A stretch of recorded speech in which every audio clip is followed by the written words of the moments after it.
The views, information, and opinions expressed during the following program are solely those of the individuals involved and do not necessarily represent the views of Access Communications, its representatives, or its employees.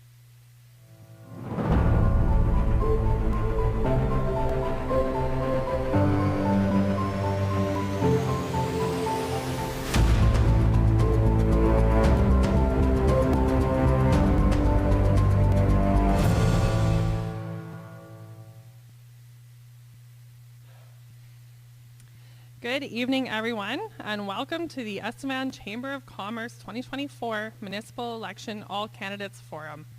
My name is Marissa Scarlett, the new Executive Director for the Estevan Chamber of Commerce. I'll officially say this is week 3. It's been great. And I would like to extend a special thank you to all of you for joining us this evening in person, and for those watching online at home. Thank you to Access Communications for recording and live streaming the event, Patrick Fisher on the sound, and to the Legion for hosting us.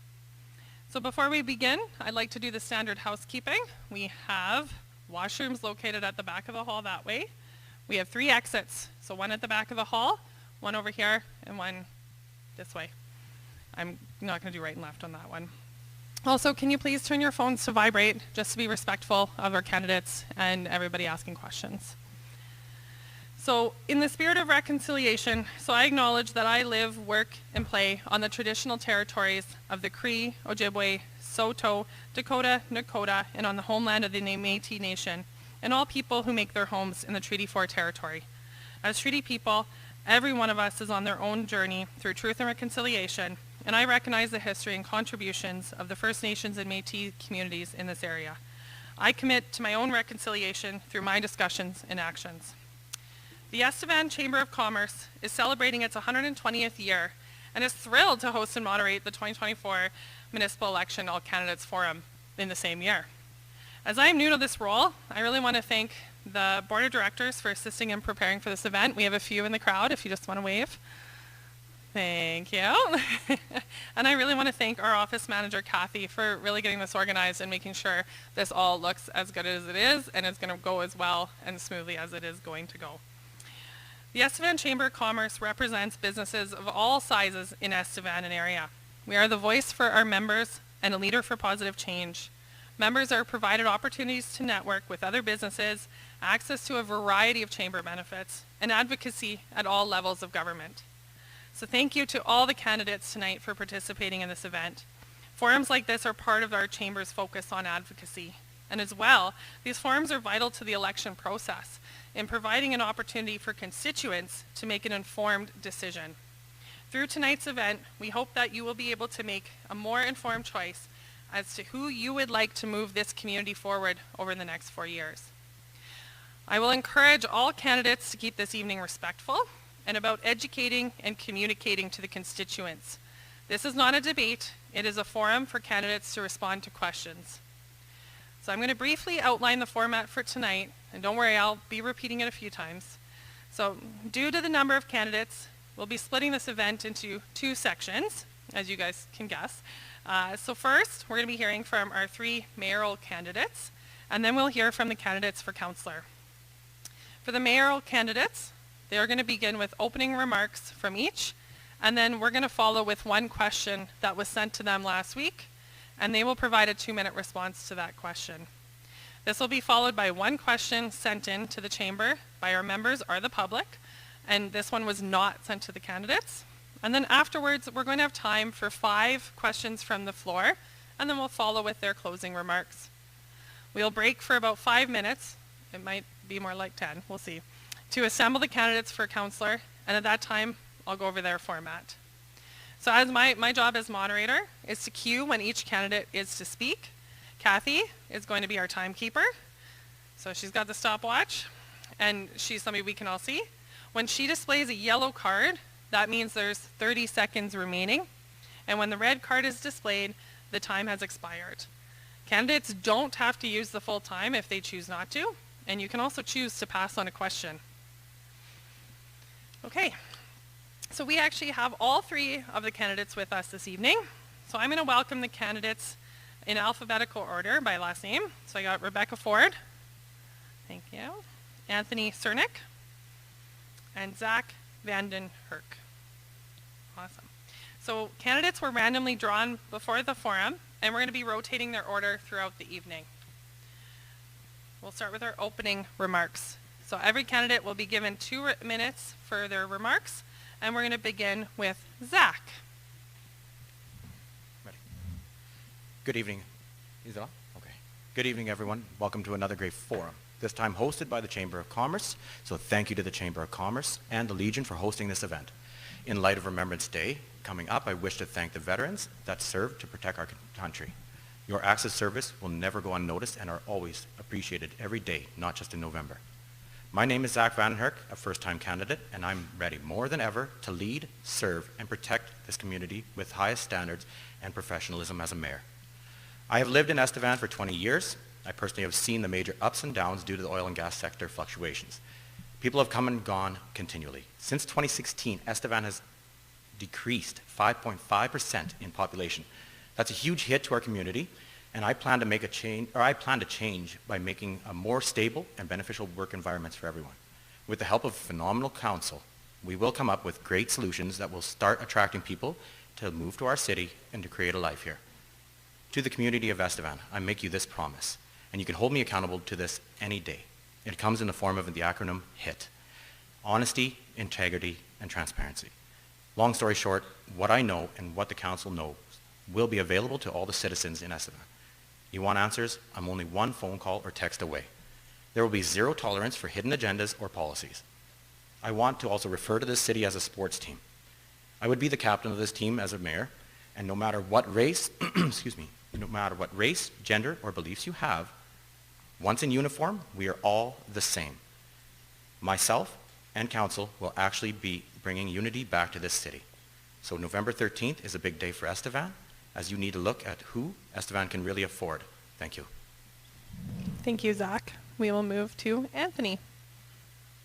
Thank you, everyone, for coming tonight. You might have to get closer to your mic. I, Anthony Cernick, want to be your mayor.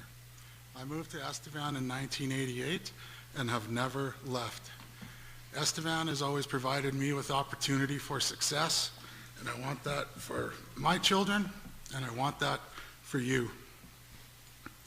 When I started this political journey, I did so knowing that our city is facing adversity like it's never faced before, and I wanted to be in that chamber making decisions.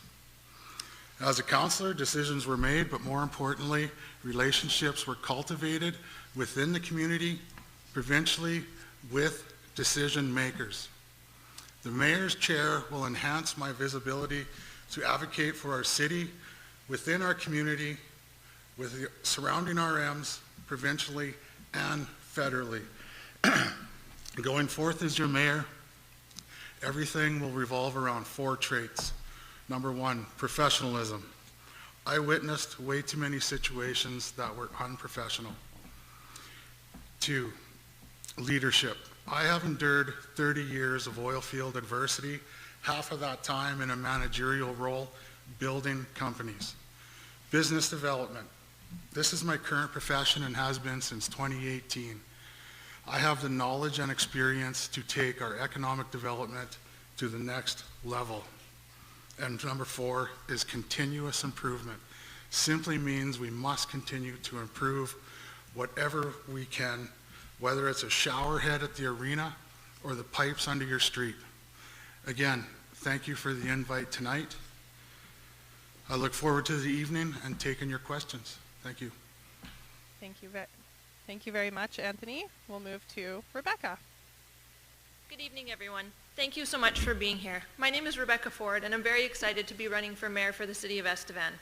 My strength as a leader and your next mayor comes from a number of things. My 4 years on council, a degree in political science, my management experience in our family's gravel business, and most importantly, my time in this community. From serving on the United Way board to coaching girls softball and making sure that girls sport in Estevan thrives, being a board member for the Souris Moose Mountain District Conservative Party, being on the board for the new Community and Safety and Well-Being Group, among a number of other things. I've made sure to stay connected to the community and surrounding area my whole life because people are Estevan's biggest asset, and it's important for us all to work together so that we can be stronger. Last election, I campaigned on the idea that we need to continue to fight for what we have. Our resources, like coal, oil, power, are so important to Southeast Saskatchewan. I also campaigned on the idea of finding ways to bring new growth and ideas to the community. My contributions as the chair of the Local Innovation Council and the Tech Hub have helped make that promise come true, but there's a lot more work to do. I assure you that I'm going to make sure that we as a city have a seat at all tables.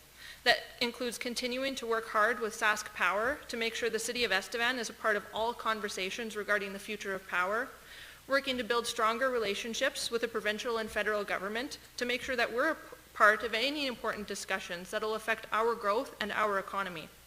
And most importantly, making sure the City of Estevan is communicating with its residents in as many ways as possible so no one ever feels left out of the loop. Together, we can tackle our most pressing challenges by using our collective voices and strong, committed leadership from City Hall and Council. Thank you so much. Thank you. Thank you very much, Rebecca. We will move on to the prepared question. So this question was provided from the Chamber to each candidate by email last week so that they had time to prepare their answers. So each candidate will have 2 minutes to respond to the following question. Chamber members identified the economy in and around Estevan is of top concern to them. Improving local economy has a multitude of factors, such as taxes, infrastructure investment, quality of life amenities, and making Estevan a desirable community to work and live. What is your plan to improve economic development in Estevan? And we're going to start with Anthony. Thank you. Well, everything you have pointed out in the question is exactly what makes a community desirable to live in. Taxes must remain in check, especially our commercial tax rate. Infrastructure investment, quality of life amenities, these two qualities go hand in hand. And again, we must continuously improve everything the budget allows us to, as these are factors companies look for when they are deciding on a location. As far as improving our economic development, our current approach to ECDEV is to kind of sit back and let opportunities come at us. We're going to switch that around. We're going to go on the offense instead of being on the defense. We are going to identify opportunities, we are going to set goals, and we are going to pursue those goals. On the city side of things with the ECDEV, we must prepare to build the SMRs. This is our city's next boom. We are sitting in a good place as far as infrastructure is concerned, but again, the improvements must continue. Supporting the Tech Hub and Southeast College over the next few years is critical. These two identities are going to have a lot of involvement with the SMRs, coal to graphite, coal to hydrogen, and yes, coal with carbon capture. It is not over until they shut it off. Lastly, we have what the world wants, land and water. We will compile a list of our residential, commercial properties, get together with our fine realtors of this city and come up with a plan. Water. Our water treatment facility works at a 40% utilization rate. We must find customers for this water. That's just money sitting there for us. That's my plan. Thank you. Thank you very much, Anthony. We'll move to Rebecca. Thank you. I will continue to make sure that our Tech Hub is supported in seeking out new ideas and people to come to our community. I'll continue conversations with the college to be knowledgeable about the training that's being offered in the community and find ways to work to bring more opportunities for learning and for growth. These two avenues empower people to learn and to find new ways to make their ideas for businesses to come true. I will also continue to support and push for our coal to graphite project and coal to hydrogen project, which has the ability and the potential to create new industries in Southeast Saskatchewan with a resource we've used for 100 years. Economic development isn't just about new businesses, though. It's important, but it's only one piece of a very elaborate puzzle. Economic development is also about working with current businesses to find out what they need to thrive. Finding ways to work with our business community to see what they need to expand, to hire new people, or train workers is really important to the growth of a community. What happens when our current businesses grow and expand to be able to hire new people? It would increase our population and therefore increase the revenue we get from the provincial government. It would allow our college to offer more training to people to want to stay and work in Estevan, and it would help our businesses continue to be successful. It will also give people a sense of pride that our community is thriving. I could go on with that list, but I only have 2 minutes. I will make sure that our Economic Development Committee and City Hall are continually talking to the business community so that they know we are here for open dialogue that will work hard to help them grow and to build. Economic growth can only happen through community buy-in. This will also be achieved by growing our relationship with the Chamber of Commerce and to help connect its members and really continuing to work hard to get the community buy-in of shopping local and investing money in our local economy. I am committed, just like I've been these past 4 years, to investing time and energy into learning what it will take to help businesses continue to grow and to make this community a safe and welcoming place for new businesses and our people. Thank you. Thank you, Rebecca. And we'll go to Zach. $294,620 is the current amount of money that the taxpayers have put into the tech hub. 2.5 years the citizens of Estevan have paid into a business that many have no idea what it does. The tech hub was designed and funded to battle our economic development situation here in Estevan. 0 results have turned up since then. Lots of ideas have been tabled, but nothing has been set in concrete. And yet here we are being asked what to do to solve this crisis. So I've thought long and hard over this question, and I personally don't want to give the citizens of Estevan false hope with plans that may not get resolved. So oil and gas and coal is what has made Estevan, and it's not a niche market for lots to work in. So trying to look beyond that is a difficult task. But if you look at something like the college, expanding the college to bring in the ability to offer more class diversity, doing so would allow students from around Saskatchewan to stay in Estevan and support our community and hopefully make a career here. For the oil field sector, using up the old mine pits to possibly become an oil contamination dump site is another great way to create revenue at lower operating costs. If you don't know what an oil field contamination site is, please ask me or look up Fleet Energy or Green Impact Partners for more information. Continual attention towards the city's appearance is also a huge factor to getting people to come and stay. Cleaning up the abandoned sites properly, getting rid of graveled roads that are within the city limits, and just being more proactive towards the city's appearance will make it more attractive as well. Lastly, if we have money to throw away at such costly ideas, why not toss it away at the hospital, which is the most crucial place that we could ever allocate our money towards. And it makes the biggest difference for our community. A well-operating hospital will attract and so much more from our surrounding communities. Thank you. Thank you, Zach. Okay. The Chamber has been collecting questions from our members and the general public over the past couple of weeks. So candidates have not seen these questions. So we're going to ask one to the mayoral candidates tonight, and each candidate will have 1 minute to respond to this question. So, define your leadership style and how you intend to build a team at City Council. And we will start with Rebecca. Thank you so much for the question. I believe I stated my leadership style in my opening statement. My leadership style is based on transparency, it's based on collaboration, and it's working really hard to make sure that everybody has a seat at the table.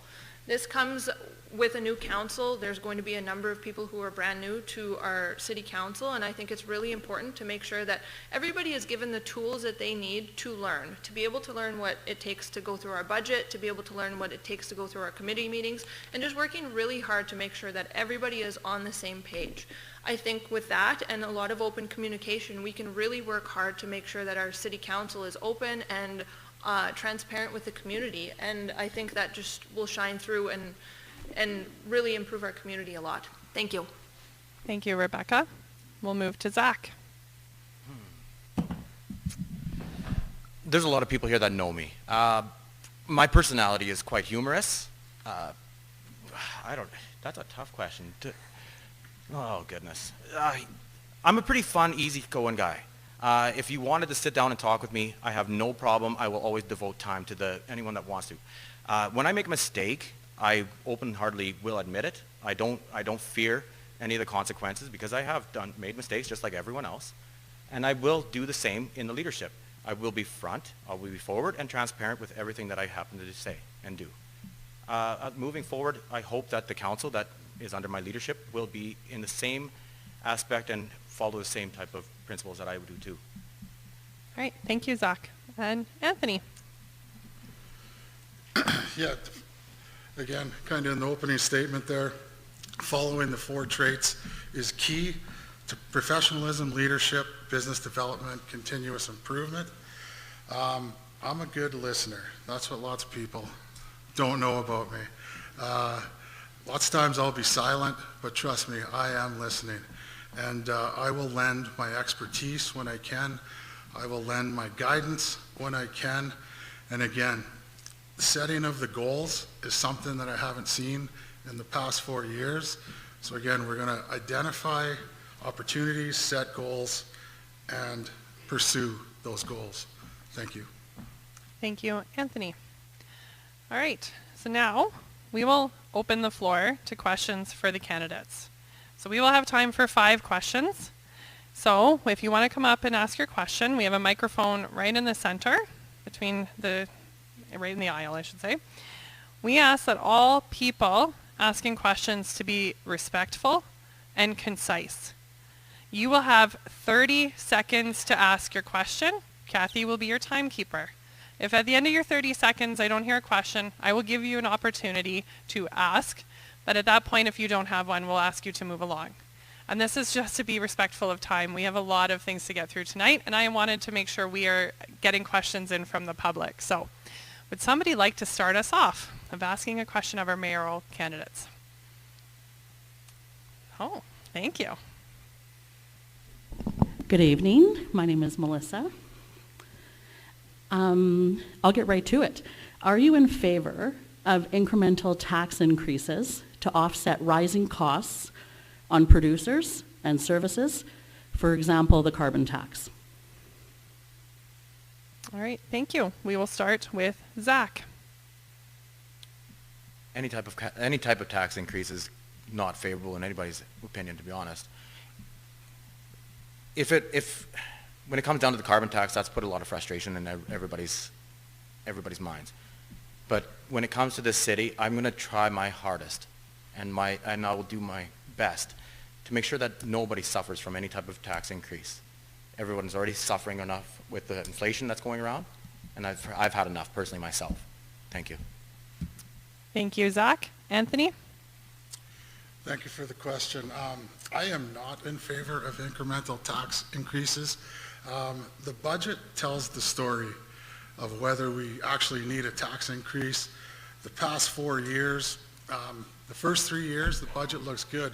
There's kind of a $2 million buffer on there for incidentals if they come up.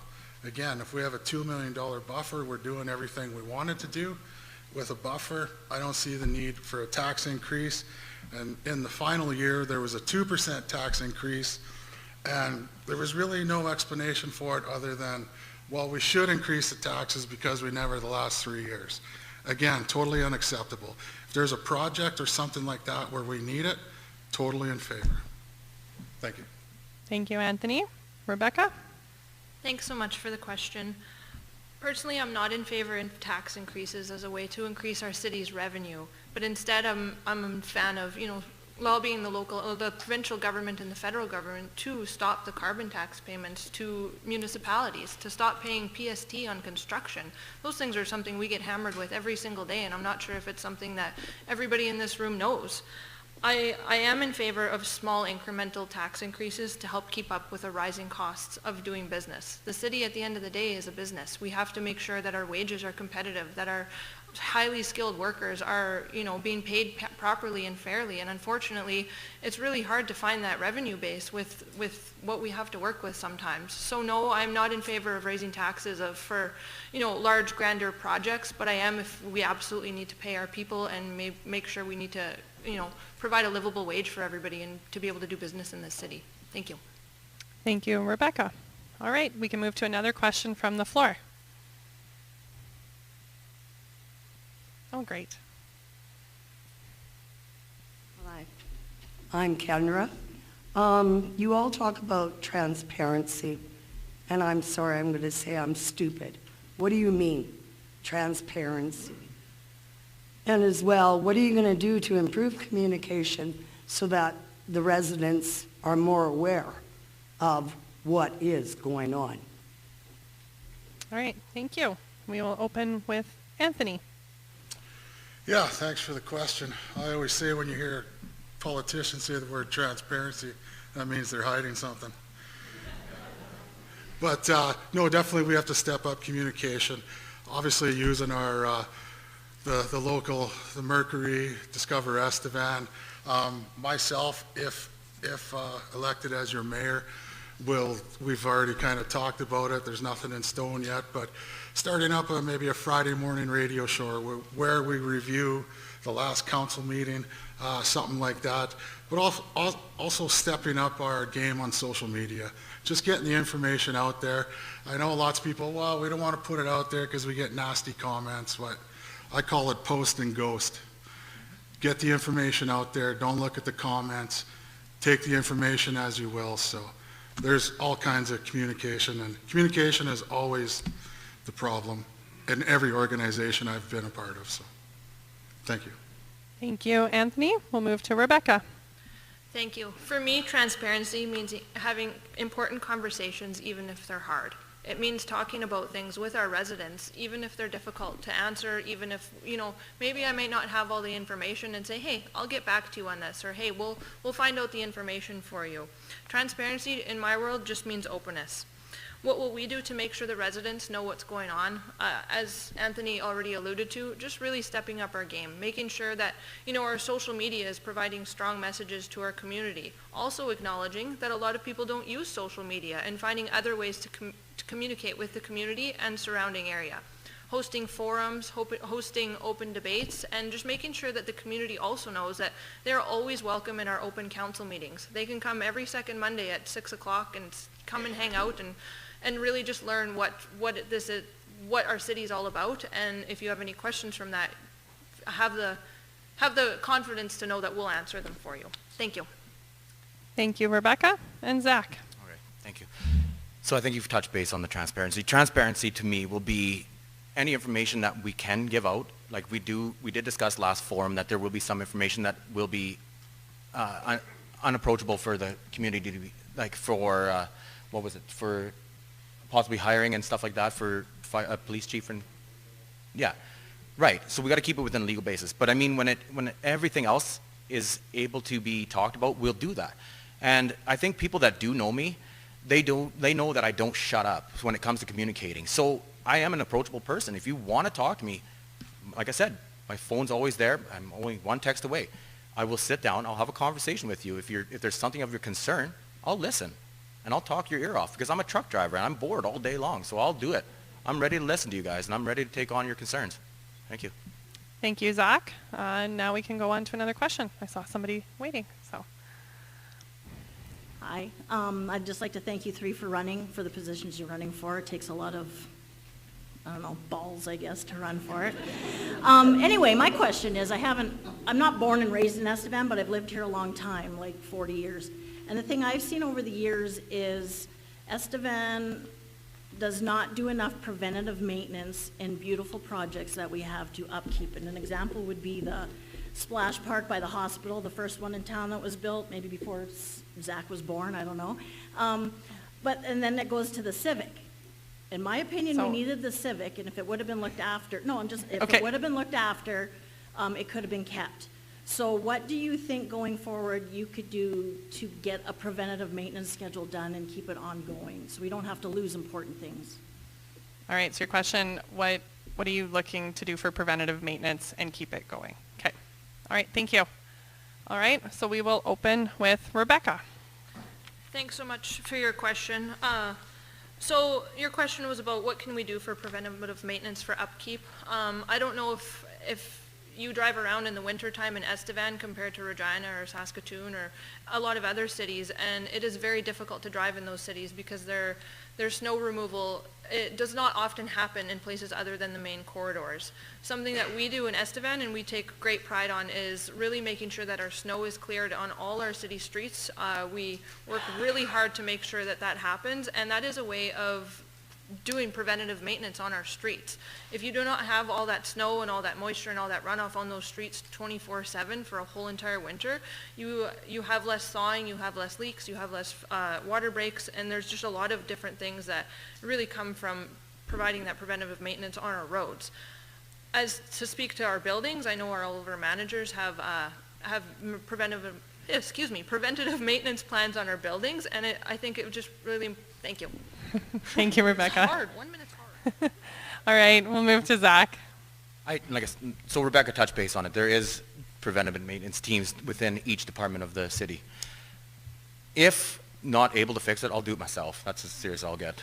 I don't care. I can fix anything, anywhere, anytime. So if that's what happens, then I'll do it. That's all I got for you. All right, thank you, Zach. We'll move to Anthony. Thank you for the question. Yeah, again, I stated we must continuously improve everything we can within the budget. The big things, roads, sidewalks, and infrastructure, which parks, rinks, again, everything from shower heads to the pipes under your street. We must continuously improve whatever we can. That's what's going to make our city desirable to live in the future and keep our facilities and everything at tip-top order. And with the new mayor, there's going to be a new culture change. So one culture that I kind of did not get sick of, but didn't like listening to was there was always, that's the way we've always done it. It's good enough. That's going to change. Thank you. Well done. All right, thank you, Anthony. All right, we have another question from the floor.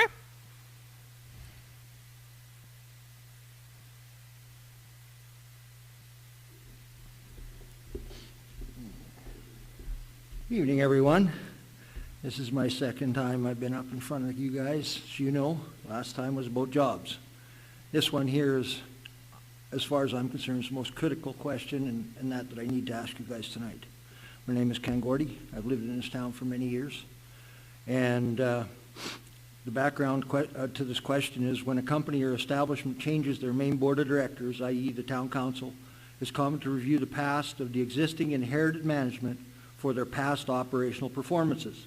It is the responsibility of the new council to ensure that the town is managed the way you have determined, not the way it was done in the past. The minimum that should be done is for the town to have the existing town management reapply for their positions and justify their past work records. This process is used to ensure the vision of the new council is executed as directed. In major oil companies and major companies, what my is question your is, question? just hang on, please. Okay. Okay, my question is, with the responsibility of the new council to ensure that our town is managed properly, will you review all of the existing town management performance records and replace them as required, and will you retain the existing town manager? That's my question. All right, thank you. All right, we will open with Zach. You're lucky I can't get your wheelchair this time, Ken. But to answer your question, yes, I will probe into the city's management if elected, and I will make the right changes and possible make them reapply for the job that's required. There's mistakes that have been made by some within the city, and I plan to make sure that they're accountable for it. Thank you. Thank you, Zach. We'll move to Anthony. I guess my answer would be no. I currently have worked with the last management for the past 4 years. We are very lucky to have the management team we have. There are many positives. Not everybody's perfect. There are many positives. But reviewing, if something arises or something like that, we will review every statement. And if somebody needs to be replaced, they need to be replaced. But we are sitting in a good spot right now, and we are fortunate. Thank you, Anthony. Rebecca. Thank you. In a direct response to your question, my answer is also no. We will not make all of our managers reapply. Our city manager does a great job in this city, making sure that all of the other managers are doing what they need to do. The job of a city council is to be in charge of making the policy that would reflect our operations of the city. It is our job to make sure that that policy is reflecting what we would like to do, and it is up to our city manager to then pass that along to the rest of the managers in our city, and I think they are doing an absolutely great job so far. So my answer is no. Thank you, Rebecca. All right, we have time for one more question. Oh, somebody's standing up. Thank you. Hello, everyone. Bernie Bjorndal, I'm business owner here in Estevan. Taxes, I hear taxes all over again. I can tell you that my taxes, business-wise for sure, are pretty high.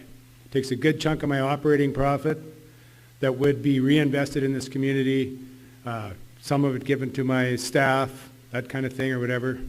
And so I'd just like to know, because I hear everybody talking about taxes and taxes going up, and we can do this and we can do that, but that costs taxes. So what are your ideas for reducing taxes? All right, thank you. We will open with Anthony. I currently do not have a plan to cut taxes. My goal is, and was my goal when I became a councillor, to try to keep taxes where they are. I feel the same way. Are we getting back what we put into our taxes? Probably not. We're kind of in the middle of the pack when you compare us to everybody else. And the thing about a tax cut, in order to cut taxes, is that lost revenue must come from somewhere. So where is it going to come from? It's going to be a chain that goes down. There's a few things. I would like to increase revenue. Again, when I talk land and water, we have what the world wants, and we need to start filling these lots. We need to sell our water. Again, this is all assets, i.e. money, sitting there so that hopefully we don't have to increase taxes. So, thank you. Thank you, Anthony. We'll move to Rebecca. Thanks so much for your question, Bernie.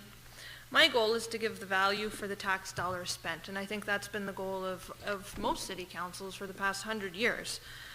It's really difficult when you talk about tax cuts, because where do you find the revenue in that? My alternative to that is not a tax cut, unfortunately, but it's to continue to work with the province to increase our municipal revenue sharing, to continue to work with our advocacy groups to stop paying PST on our construction projects, to continue to try and fight the federal government to stop paying carbon tax on things like our leisure center and our rink and all of our other city facilities.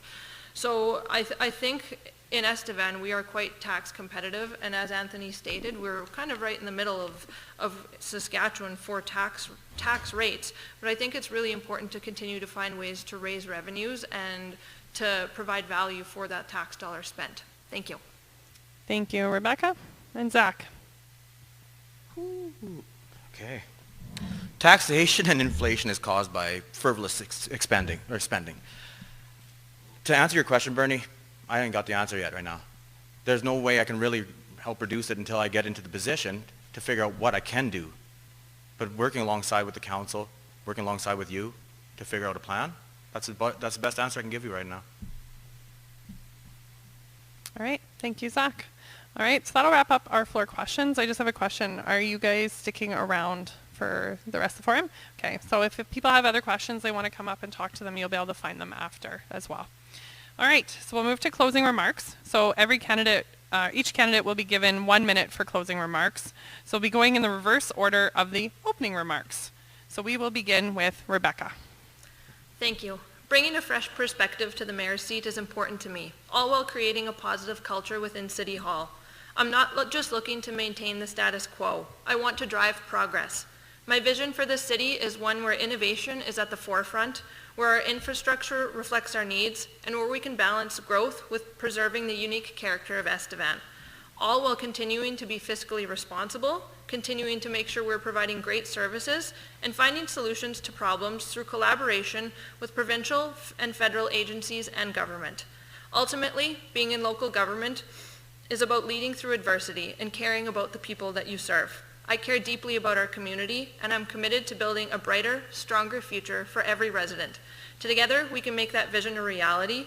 Thank you so much for coming here tonight, and I really look forward to earning your vote. Thank you. Thank you, Rebecca.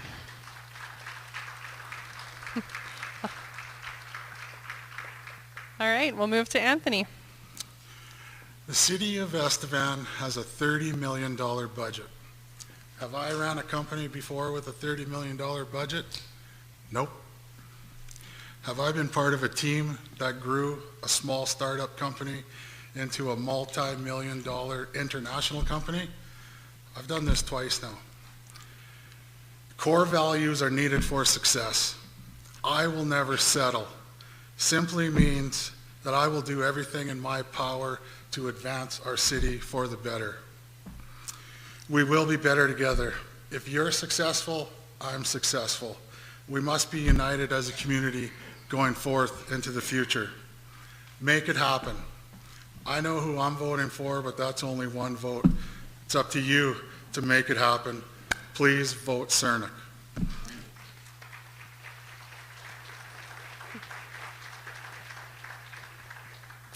Thank you very much, Anthony. Zach?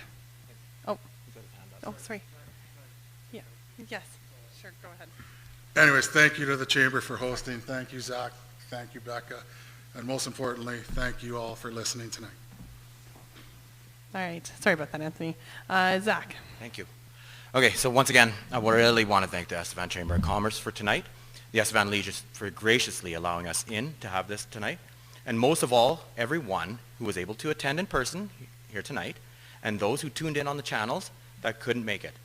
Thank you to the citizens of Estevan. You are the main reason that I'm doing this. I want to close with this, though. For the ones that have doubted me, told me to step down, or even just told me to try running for council, I've taken what you thought was impossible for me, and I've turned it into my motivation. I have more passion to lead this city and the citizens. I have more passion for the people than you guys will ever imagine. I'm competent, ready, and focused to serve each and every one of you. With God as my witness, I will make every one of you guys proud. Thank you.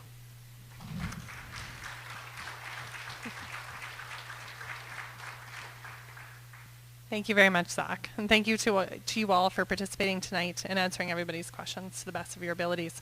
So we will now pause for about 5 minutes. It might be a little longer, but we're going to bring the council candidates up on stage, but feel free to take a washroom break, take a little walk around as well. So.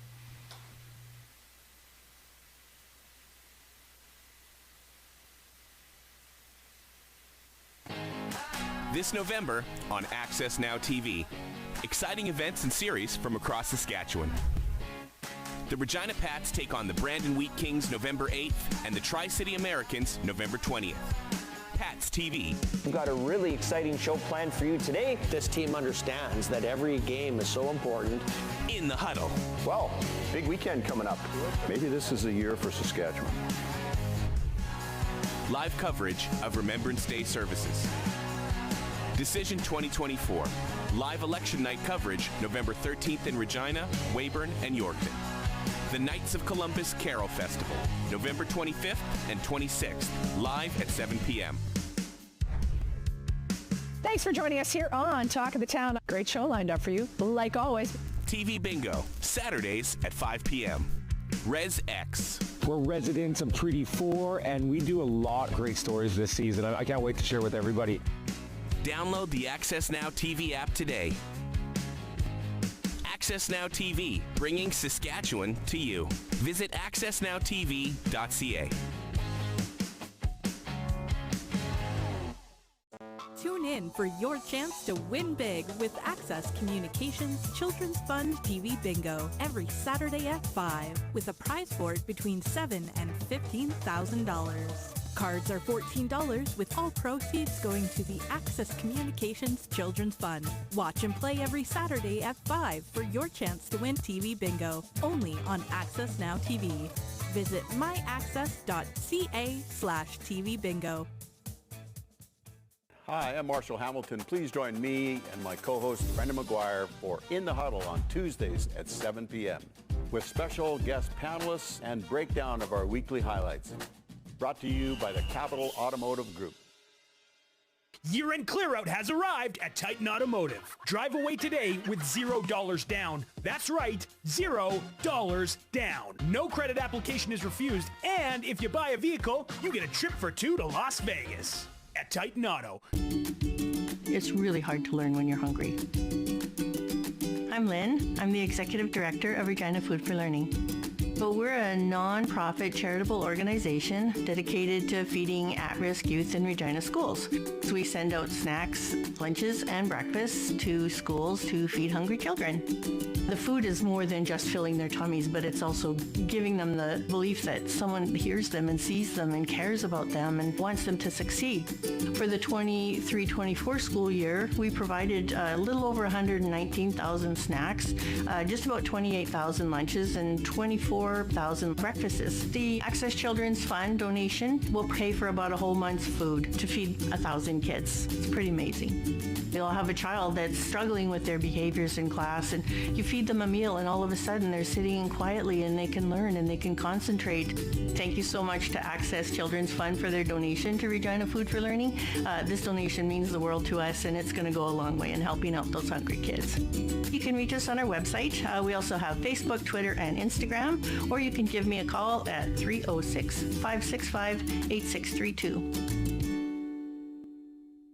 I'm Donnie Uren, owner of Extreme Hockey and Sport in Regina. Here at Extreme Hockey, we have a wide range of sporting good products from hockey, baseball, football, and soccer. We specialize in working with our customers and having product knowledge and making sure that we have the right fit in getting you out there so you can produce and perform. Access was an easy fit for us because they're very involved in our community, and so are we. The services we have with Access are security, internet, and phone. With Access Internet, I know that I can rely on the service to operate our POS system and our 3D scanner. The FitLab scanner has a 3D 360 image of your foot to get all your impressions, your size. Every foot's different, so we want to make sure that you're in the correct and comfortable skate. Access Internet gives us the reassurance that we're able to do proper fittings. Why would you choose Access for your business? The reliability, the customer service, the attention to detail, and the personal touch sets them apart from all competition. AccessNow Sports. Full game coverage, expert commentary, news, and interviews from your favorite Saskatchewan teams. Follow the action. Watch AccessNow Sports. Brought to you by the Capital Automotive Group. Year-end clear-out is happening right now at Capital GMC. Get huge discounts on remaining 2024 models like the Buick Encore GX and GMC Sierra. Put no money down and make no payments until 2025.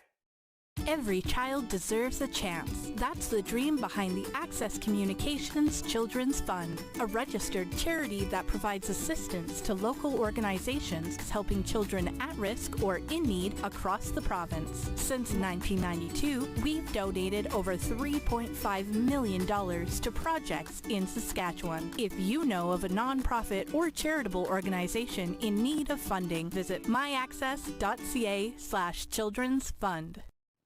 I'm Brad Belgard, co-host of ResX TV, an Indigenous lifestyle show for everyone. Watch ResX on AccessNow.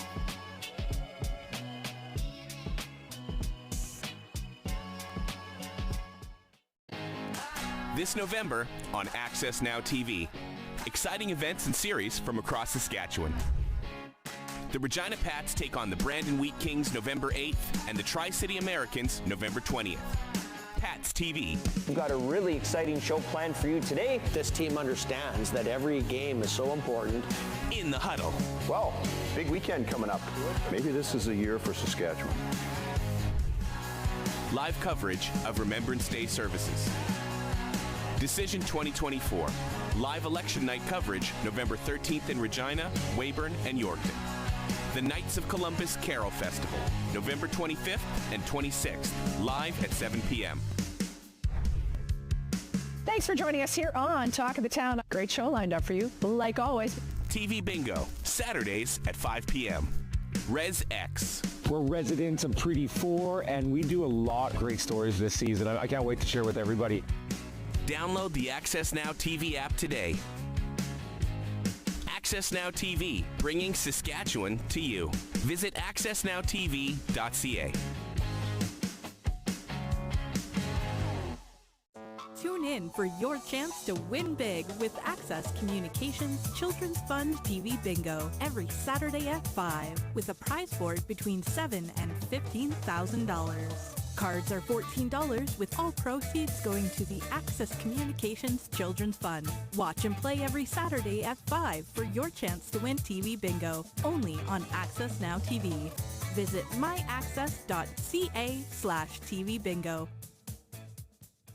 Hi, I'm Marshall Hamilton. Please join me and my co-host Brenda McGuire for In the Huddle on Tuesdays at 7 p.m.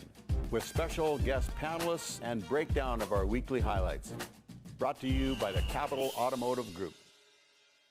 Year-end clear-out has arrived at Titan Automotive. Drive away today with $0 down. That's right, $0 down. No credit application is refused, and if you buy a vehicle, you get a trip for two to Las Vegas at Titan Auto. It's really hard to learn when you're hungry.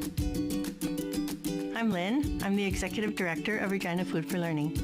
So we're a non-profit charitable organization dedicated to feeding at-risk youth in Regina schools. So we send out snacks, lunches, and breakfasts to schools to feed hungry children. The food is more than just filling their tummies, but it's also giving them the belief that someone hears them and sees them and cares about them and wants them to succeed. For the 23-24 school year, we provided a little over 119,000 snacks, just about 28,000 lunches, and 24,000 breakfasts. The Access Children's Fund donation will pay for about a whole month's food to feed 1,000 kids. It's pretty amazing. You'll have a child that's struggling with their behaviors in class, and you feed them a meal, and all of a sudden they're sitting quietly and they can learn and they can concentrate. Thank you so much to Access Children's Fund for their donation to Regina Food for Learning. This donation means the world to us, and it's going to go a long way in helping out those hungry kids. You can reach us on our website. We also have Facebook, Twitter, and Instagram, or you can give me a call at 306-565-8632. I'm Donnie Uren, owner of Extreme Hockey and Sport in Regina. Here at Extreme Hockey, we have a wide range of sporting good products from hockey, baseball, football, and soccer. We specialize in working with our customers and having product knowledge and making sure that we have the right fit in getting you out there so you can produce and perform. Access was an easy fit for us because they're very involved in our community, and so are we. The services we have with Access are security, internet, and phone. With Access Internet, I know that I can rely on the service to operate our POS system and our 3D scanner. The FitLab scanner has a 3D 360 image of your foot to get all your impressions, your size. Every foot's different, so we want to make sure that you're in the correct and comfortable skate. Access Internet gives us the reassurance that we're able to do proper fittings. Why would you choose Access for your business? The reliability, the customer service, the attention to detail, and the personal touch sets them apart from all competition. All right, everybody, welcome back to the Estevan Chamber of Commerce's Municipal All-Candidate Forum. So for those watching online, we are just joining us. We just wrapped up with the mayoral candidates. So we are now moving on to the council candidates. I must apologize that we did not have enough chairs in the hall. There is a few empty chairs up here if somebody needs to come grab a seat, just so you are aware. Okay, we are very fortunate to have all 10 candidates for council with us this evening. Thank them. I really, really appreciate them getting really nice and cozy up here. So I really do appreciate that. Thank you. And I'm going to welcome the candidates in alphabetical order by last name. So it's not the order you see here, but can you guys just give a wave? So Kevin Andrews, just give a wave. Oh, awesome. Stephen Daniel. Matthew Dubosky. Awesome. Hope I didn't massacre that one. Dave Elliott. Ryan Hagel, Brian Johnson, Tom Mouse, Shelley Veroba, Kirsten Walliser, and Robin Wog. All right. So before we started tonight, the candidates were randomly drawn before the forum, and we'll be rotating through the order this evening. So like the mayoral candidates, we'll begin with opening remarks from each of them. Then we'll follow with one question that was sent to the candidates last week. Each candidate will provide a 2-minute response to that question. This will be followed by 2 questions sent into the chamber by our members and the public, which were not sent to the candidates. So due to the number of candidates and to respect everybody's time, we have split the candidates into 2 groups based on the random drawing done prior to getting on the stage, and have assigned them each group a different unprepared question sent in to us previously. I will reiterate this when we get there. So candidates will have 1 minute to respond to these. And then afterwards, we will have time for 6 questions from the floor. Then we'll follow with their closing remarks. We will continue to alternate the 2 groups between questions from the floor, rotating through their order. We did that to keep respectful of everybody's time, and as well as to keep answers non-repetitive. All right.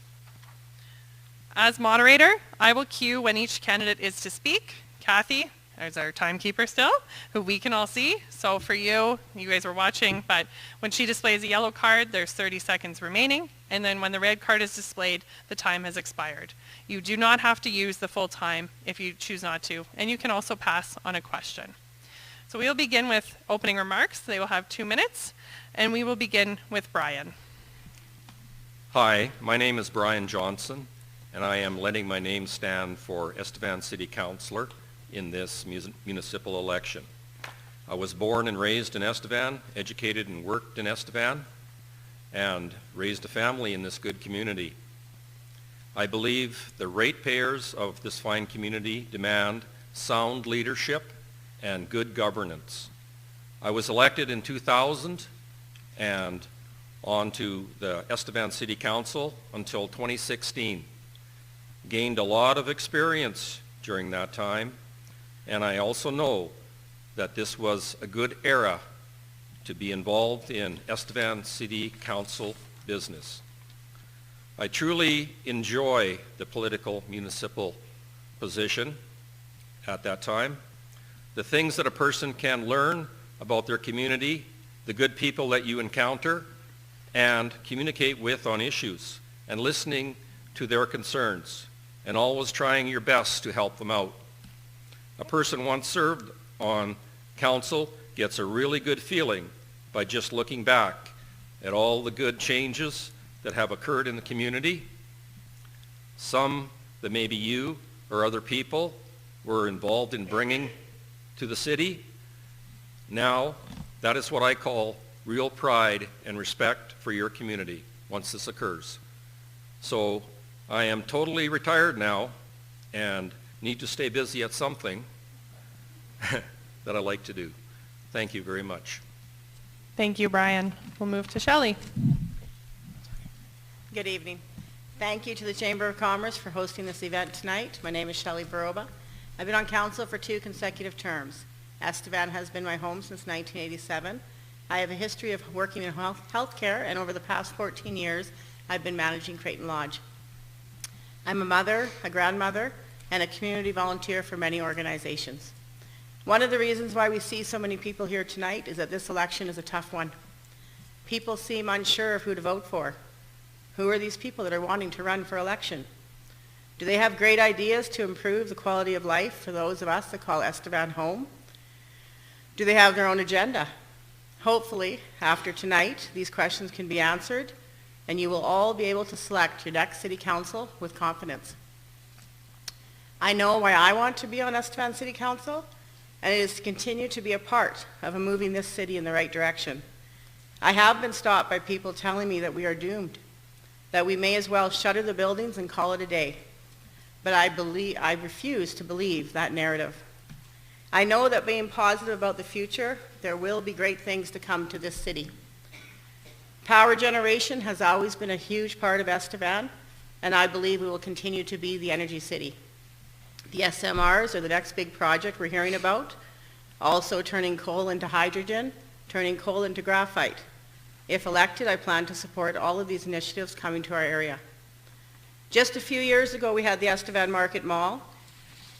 They came with a vision for our city, and they wanted to invest in our community. They believe in the future of Estevan. That's why they're investing in Estevan. I am asking for your support on November 13th. All of these things that I've talked about are investments in our community because Estevan isn't going anywhere. We need everyone in our community to believe that as well. Thank you. Thank you, Shelley. We'll move to Kevin. Good evening. My name is Kevin Andrews. I've been a member of the city for 43 years. My wife raised me and my 2 daughters in that time. What I want to change in thing is first reduce debt. when you reduce debt, you have extra money, sort of like when you pay off your house, you have extra capital. That can be used to lower taxes, which I've heard we had the third highest in this province. That's ridiculous. Our population hasn't grown in 50 years. That's ridiculous. Things I want to stop from happening is organizations like the FCM, Federation of Canadian Municipalities,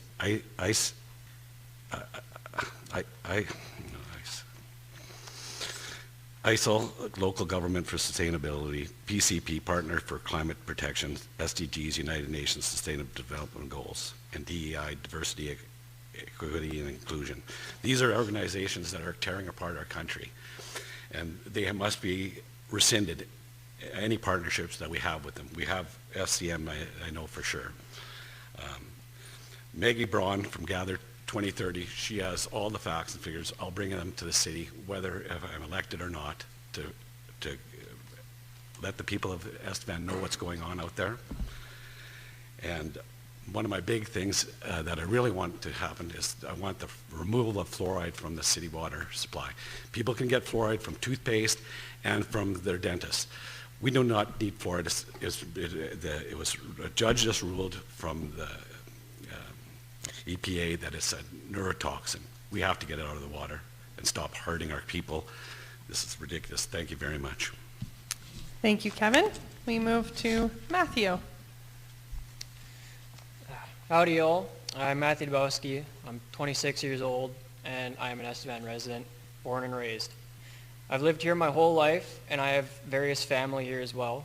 I went to St. John's School, Sacred Heart, Westview, and finally the Comp. I played various sports all through my life up until about 2017 when I started my current job. While it is not directly oil field, it is oil field adjacent. And I also have lived in the trailer court on the south side of the city until I became a homeowner here in town a couple of years ago. All of this to say, I'm not new here. I've been here the whole time and I have skin in this election. Not only is it just me, it's all of you. You who live here, study here, have family here, or have a business here. Young citizens, elderly citizens, whether you can vote or not, we're all important here. Everyone deserves the opportunity for life and happiness, free from discrimination, free from worries about if Estevan is truly for them or not.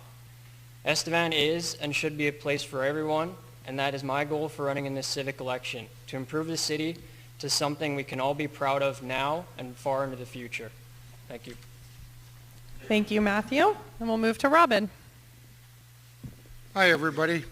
Thank you to the Chamber of Commerce for having us all here and putting this on tonight. My name is Robin Wog. I'm running as your candidate for council because this town needs some help. It needs change. I bring to you quite a lot of extensive experience in life. I was a past business owner at one point in my life.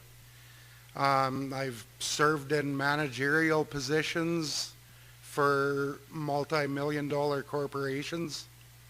I've also served on boards and whatnot.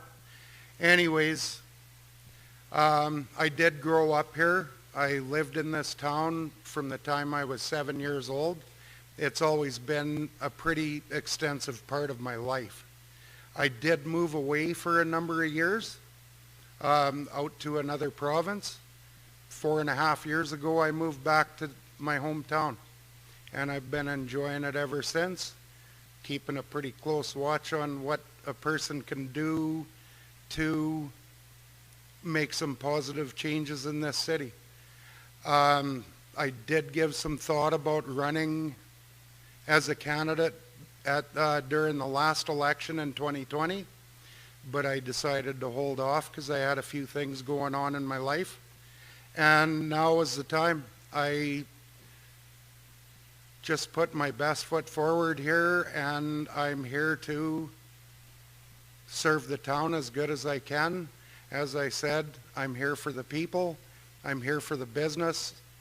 I want to do everything I can possibly do to help this community not just survive, but strive as well. Thank you. Thank you, Robin. We'll move to Tom. My turn. Oops. Good evening. It's great to see so many people here this evening. Thank you to the Estevan Chamber of Commerce for hosting this event this evening and organizing everything. I'm a graduate of ECS many years ago, before many of you were even around, I think. While there, I discovered my passion for film and video, and sort of went on from there. Although I also apprenticed as a journeyman electrician and as an aircraft electrician, I spent most of my career working in theater and film. Always behind the scenes. No one really wants to see this face in front of you and on screen or on the stage, so I thought it'd better to work as a technic. Even though I'm retired now, I still am working or helping with the Souris Valley Theatre. I help to comp the ECS musical, and every now and then I'll be in Regina working on a film, which they've started again. My career has taken me across North America, across parts of Asia, and through a good part of Europe. When it came time to return to Canada, my wife and I could have chosen anywhere. We came back to Estevan. It's a little gem in the middle of the Canadian prairies. I've always been fascinated with politics and history, and I've never really had a chance to be involved, so I'd like to get into it at this level. I don't like the negativity from inside and outside the community, and I'd like to never hear the word Deprestevan again. I'd like to overcome the divisiveness that you hear often in politics and in and around us, and I know we can do better. Estevan has got a bright future, and we can do this together. Thank you. Thank you, Tom. Now we move to Dave. Hi, I'm Dave Elliott. I gotta get closer to that thing. Most people, I think, in the community know me as the single guy from Friday nights at the Black Grasshopper. But I could go into all the things I've been a part of. I guess probably the greatest group I've been a member of have been the Estevan Kinsmen. Now, full disclosure, when I entered this race, I'd been approached by a few gentlemen, and I didn't say why at the last forum, but I was approached because they were worried about the Concerned Citizen Group having or running a big slate of candidates. And now, since the last forum and conversations I've had since then, because these gentlemen were worried about an agenda. They don't have one. What I've been getting from every conversation from anybody working or a part of the Concerned Citizens Group is they just simply want council and the city to do better. That's it. So what you see up here, it's not people with agendas, it's just people that care enough about this city to put their name and their face forward. Yeah, he stole my line about the face, by the way. Because I'm not campaigning, I'm not knocking on doors, I'm not kissing babies, I'm not eating the cats, eating the dogs. And my wife told me nobody wants my face on their lawn, so there's no signs. The greatest thing that I got from the Kinsmen was their motto, which is serving the community's greatest needs. And that means literally needs, not wants. I mean, every community has wants, and everybody's got a wish list. Thank you. So for me, it's, I guess, we focus on the needs, we prioritize on those first and foremost, and move to wants at a later time. Thank you. Thank you, Dave. We'll move to Kirsten. Thank you. My name is Kirsten Walliser. As many of you know, I was born and raised in Estevan. I moved away briefly to complete my training as a registered nurse before moving home again with my husband to begin our life here. We are raising our 4 children in Estevan, and I am committed to the opportunities that will give my children. I see the value in the way I was raised, with members of our community visiting, stopping along the way, creating opportunities for mentorship and advocacy right from the time I was in high school. There was a partnership with those older than me in the community to help me learn, to help me grow, so that as an adult, I can now serve the community. And I think that is what our community is looking for moving forward, is the ability to partner together, to share knowledge, resources, experiences, and continue to grow opportunities for our youth and our young people moving forward. My first 4 years on council was committed to learning the process. There's lots of procedural information that needs to be learned. There's lots of relational information that needs to be learned, and being able to act on your behalf for 4 years at the provincial and the national level to say, here's the good work in Estevan, here's the exciting businesses coming to Estevan, has been a privilege, and I would like to take that responsibility and carry it forward for another 4 years. Thank you. Thank you, Kirsten. We move to Stephen. Good evening, everyone. I'm Stephen Daniel, and I'm running for council for one very simple reason. I'm tired of having elected officials who rule us rather than representing us as they're supposed to do. I'm tired of having elected officials who are more interested in pushing their agendas instead of doing what the people want. Over a year ago, I specifically chose to retire to Estevan to get away from these types of elected officials in Ottawa. And since I've been here, I've met a lot of very friendly people, and I was very happy to be here. Trust me, I was very happy.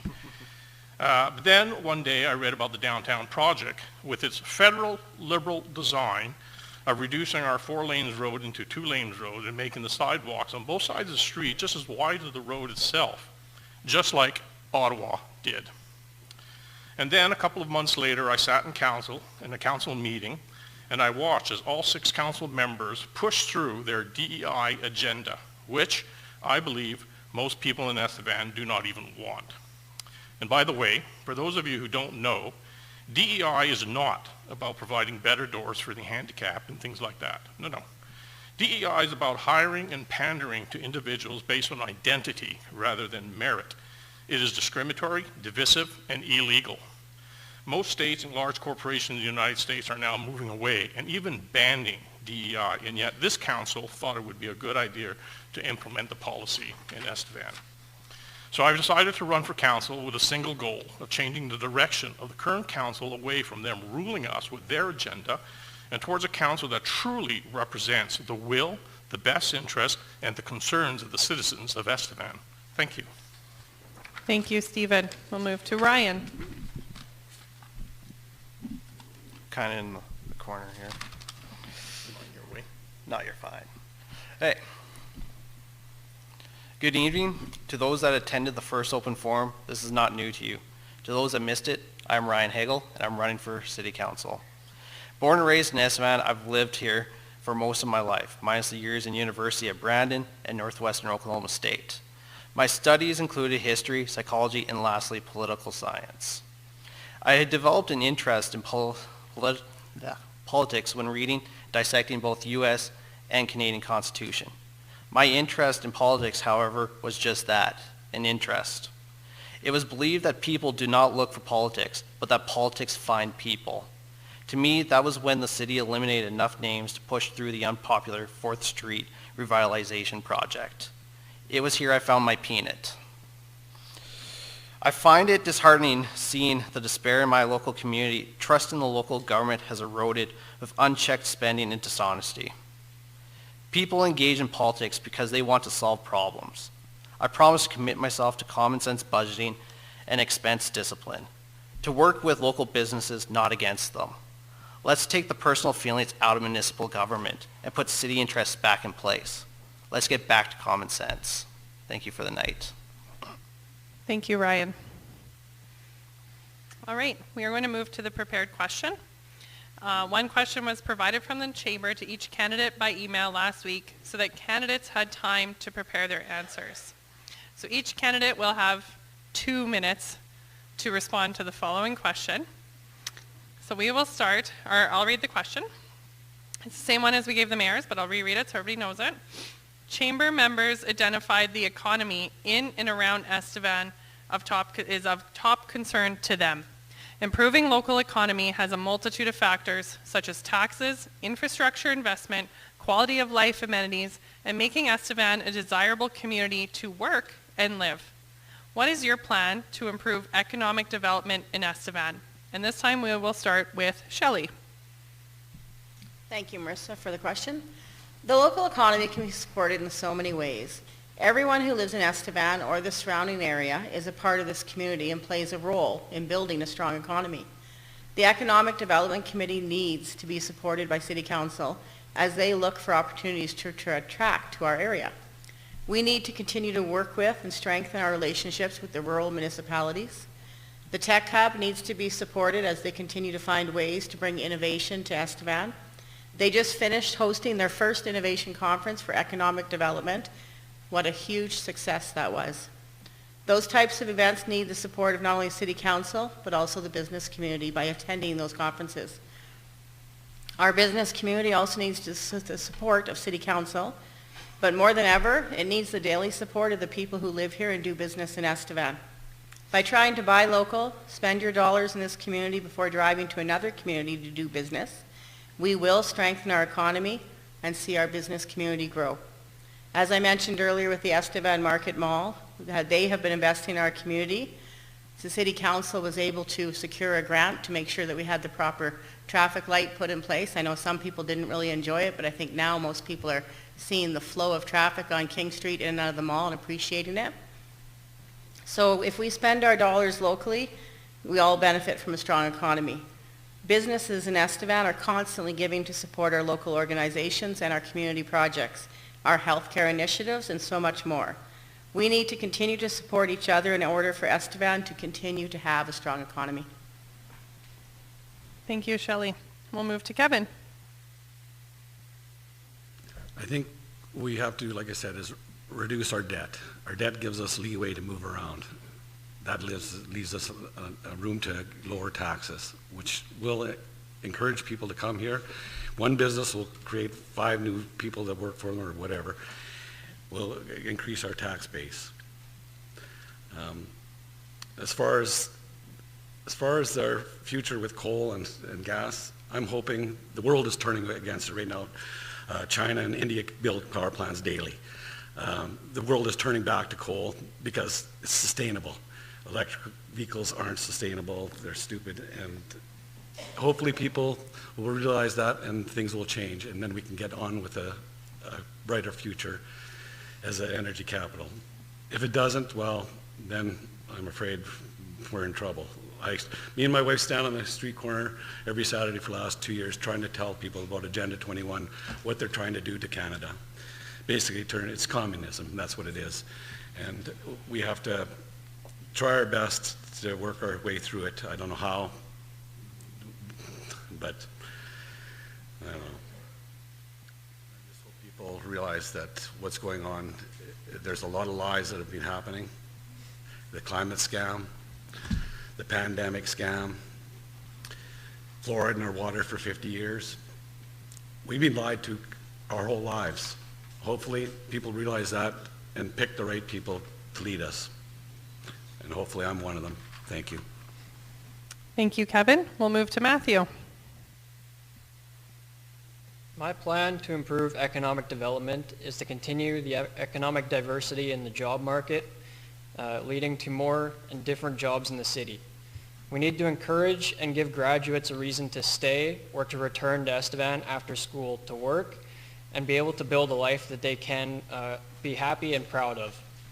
We need to also invest in our future of energy. Whether you or I like it or not, our current reliance on coal, oil, and gas will not last forever. Surely, longer than the life or the term of this council, but if we don't act now and set ourselves up for the future, we will fall behind. If we fall behind, we'll have to catch up quickly, and it will cost much more then in the future than currently. Another aspect of this plan is improving the visual and quality of life surroundings in Estevan. Doing so would continue to contribute to building a positive atmosphere in Estevan. A positive environment and economy would undoubtedly go a long way to ensuring Estevan is a desirable city to live and set up business in long into the future. Thank you. Thank you, Matthew. Now we'll move to Robin. Okay, well, of course, I'm going to just sort of repeat over the top of the taxes there addressed by Kevin. That's one of the top things on my list of not to raise. Nobody can afford extra taxes, higher taxes. Wherever there's a possibility, I want to see some taxes possibly being cut to maybe spawn some new business interest in this community. It's not completely out of the question. It's possible. We need to keep our budget in check, and I'm pretty much, I'll guarantee you that we're going to get a great big surprise here in December when the budget for 2025 is going to be tabled.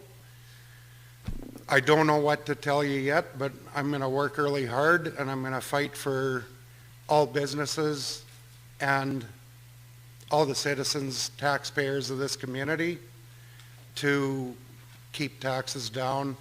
And I know we've got a lot of headwinds coming at us. We're fighting against this thing, called inflation. It's stealing from our future. So is ongoing debt. The ongoing accumulation of the city's debt from some of the projects that have been done in the past. We are saddled with that expense moving forward. It's already stolen from budgets in the future. We'll do what we can. I'm going to work to unite all of council, hopefully. Great. Sorry. Thank you, Robin. We'll move to Tom.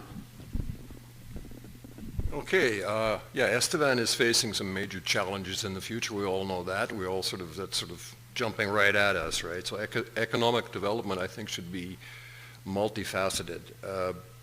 I think one of the first things we should do, we've got a huge skilled workforce in Estevan. Some of them may have to be retrained.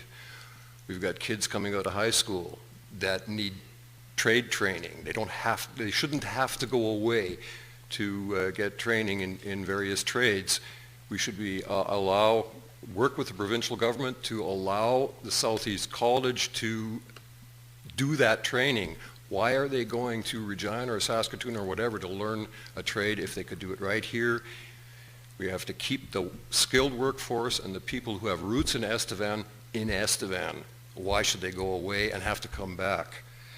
A well-trained workforce is going to be very interesting for any new businesses that want to come into town, or the training can lead to those people starting up their own businesses here in town. We've got the Southeast Tech Hub that is there to help them. We've got the Chamber of Commerce is there to help them. There's the Southeast Saskatchewan Economic Partnership with the outlying RMs and Bean Fate. It's all there, and we should use that to the fullest. We've got resources in and around the community. We should make the city inviting for people that want to come here. If there are people coming here, it should be inviting. It should look like we care about the city. When we first moved here 4 years ago, or 5 years ago, I drove down Main Street and it was a shock. All the empty buildings and everything. We have to focus also on that. So it's education, it's training, and it's keeping the city looking like it should. Thank you. Thank you, Tom. And we'll move to Dave. Thanks. I guess it's all theoretical, anything that I would say at this point, because I haven't got the information that members of past council have had access to. So I don't know the efforts that have been made. I don't know what's been accomplished to this point. I can speak to making a community attractive, having been moved around by the oil patch a number of times. The things that we would look at when we first got there was street condition, cleanliness of the city, and Estevan does a pretty good job of that. So if you're looking for cleanliness, don't fly into Fort St. John because the view's horrific when you first see it. But you get into the city, it's all right. So we look at those things, then you look to amenities for your children. Do you have those things? So now but that's just making it appealing to the employees. So now you have to make it appealing to the business. And we come back to what Bernie mentioned with business taxes. The shop that I work out of, taxes there are double what the taxes are on my house. And we don't have we don't have sewer. We have one of the worst roads in Estevan. There's no ditches. The water just flows where it wants. I mean, then that goes back to, I guess, do better. I don't know what the solution is there, because with the carbon tax constantly gnawing away at budget, our good friend down east keeps raising it, and that just takes that much more out. I don't know what can be done while that's still in place, but so I have to say at this point, I can't give you a finite answer. Thanks. Thank you, Dave. Now we'll move to Kirsten. Thank you. There is a momentum and an excitement building in the business community. We need to embrace this sentiment, and we need to stay vigilant in looking for and connecting with opportunities as they present themselves now and into the future. We need to lean into the areas that we've already started to see success through the Southeast Regional College and the Southeast Tech Hub. We need to reach out as a community and continue connecting with others going through similar experiences to ours. We have an openness and a willingness to take risks and try new things. We can call it innovation, but what we're looking for as a community is the ability to meet challenges as they come and find solutions that address people's concerns while also creating jobs and supporting opportunities for everyone who chooses to call Estevan home. My husband and I opened our pharmacy a little over a year ago, and the connections, relationships, and support that we relied on before opening our business extended back past 10 years of professional employment. Now, after our first year in business, we can say we've been overwhelmed by the support of the business community, and that we take great pride in participating alongside them to support other small businesses and community groups here in Estevan.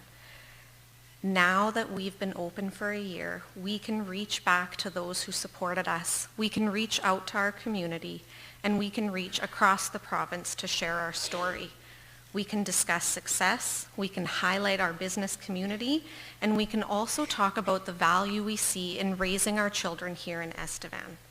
It's through the collective sharing of all of our Made in Estevan successes where we each reach out to our extended community and say, here's an interest, here's an opportunity, come join us.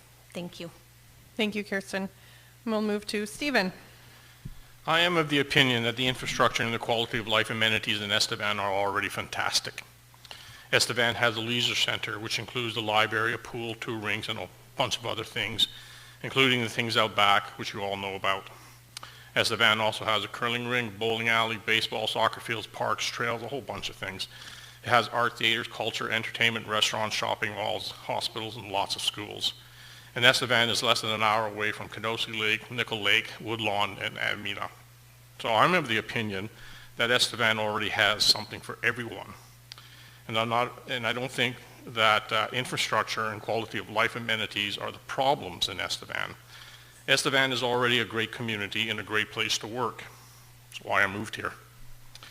That said, I do believe that Estevan does have a couple of problems, and chief among them is high business taxes, which kills jobs, growth, and prosperity. So therefore, if elected, I would work to lower business taxes. And so that would, I think, would be one of the biggest ways of creating growth. Yeah, so that's my position. Thanks. Thank you, Stephen. And now Ryan. You're fine. Oh, sorry, Ryan. Oh, sorry. We're good. We're good? All right. To improve Estevan's economic development. It's kind of a loaded question. You could go 1,000 ways, and each way you might be wrong. However, as a city, we need to get more realistic. For decades, we've relied on booms for the economy. This unfortunately resulted in a temporary and volatile job market. We have to remove our blinders and focus on other sources of revenue. Such revenue is, we have a fairgrounds that gets widely idle most of the year. We could relocate and make it into a tourist hub for chili cons and that type of deals. We have Affinity Place, a $22 million facility that's not being used to its potential as a concert hall. On top of that, we live 2 hours from both Regina and Minot and 5 hours from Winnipeg. We could relocate traffic here and create events. We have an airport that can be used along with rail lines. We just need to better integrate them. On top of what Tom said, we are wasting our most valuable resource, manpower, by sending them off to foreign cities to go and get educated. There they'll gain their lives and they won't come back home. Very few do come back home, as great as it is though. And lastly, let's talk about the hospital. From my understanding from a young woman that I talked to, she has to go to Moose Jaw or Regina to have a baby. We're still fighting for an MRI, and with these lack of basic needs, I find it that this will not keep a community, despite the amount of flowers we plant yearly. Thank you. Thank you, Ryan. All right, Brian. Well, I'd like to change it up a little bit from some of the dialogue that has been presented this evening. The old cliche used to be, yes, we can, we're Estevan, and I still believe in that. I mean, we have everything that was mentioned by one of the members, Stephen, at the end of the table surrounding us here. It's so critical that we hold those values close to us. Here we go. SaskPower has announced to build the province's largest solar facility in the Estevan area, 8 kilometers south of us. I mean, sure, yeah, it's going to be built by contractors, and they're going to sell the power to SaskPower, and they're going to buy it. And once again, that's good for Estevan, that's good for this area. And once this facility will be producing 100 megawatts of emission-free power, equal to what is needed to power average of 25,000 homes. I mean, that's what is out there. So here we are, we're living in this hotbed of all of the sunshine, and it's just beaming down on us. We need to capture some of that. And also, SaskPower has also announced another 600 megawatts of environmentally friendly power to be added again to south central Saskatchewan. So they're not going to just let 100 megawatts just, as a farm. They're going to be adding more investment into this community. I like to say that also it's nice to see that the mall has been upgraded and all those new stores downtown. It's a real fresh look to that. We have a new Shoppers Mall drugstore opening up soon to Estevan, so that's key. And all the small business is going to be down on 4th Street opening up. There's going to be so much, appreciation for the city of Estevan to grow, to boom, and to turn on its charm to tourists, visitors, and it's just going to be great for shopping here in Estevan. So I like to say that all the shops... Okay, you're out of time. Thank you. Thank you, Brian. Thank you. Yeah.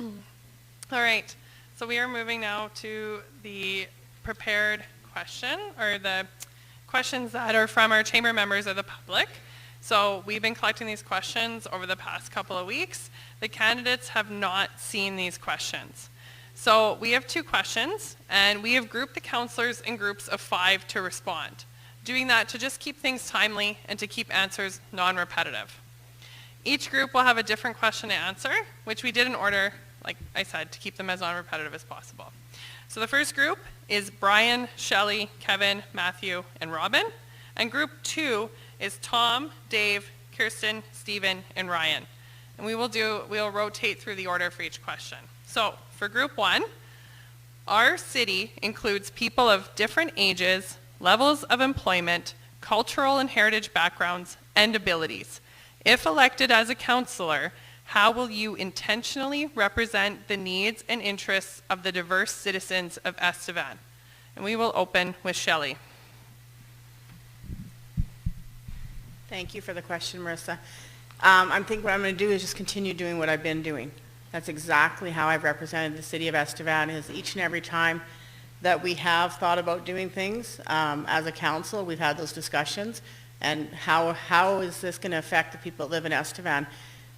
We have 8% of our population is a Filipino population, and we love that. Like, we have a diverse group of people that live in Estevan right now, and I think we're just going to continue to diversify. And so, again, we need to make sure that as a council person, we're representing everybody that lives here, and we've seen it even in Churchill Park, where we are now built one of the best parks we have in Estevan because we thought about who is actually going to visit that park, and that park is just equipped so everybody can enjoy it. So I'll just continue doing what I'm doing if they're elected for City Council. Thank you.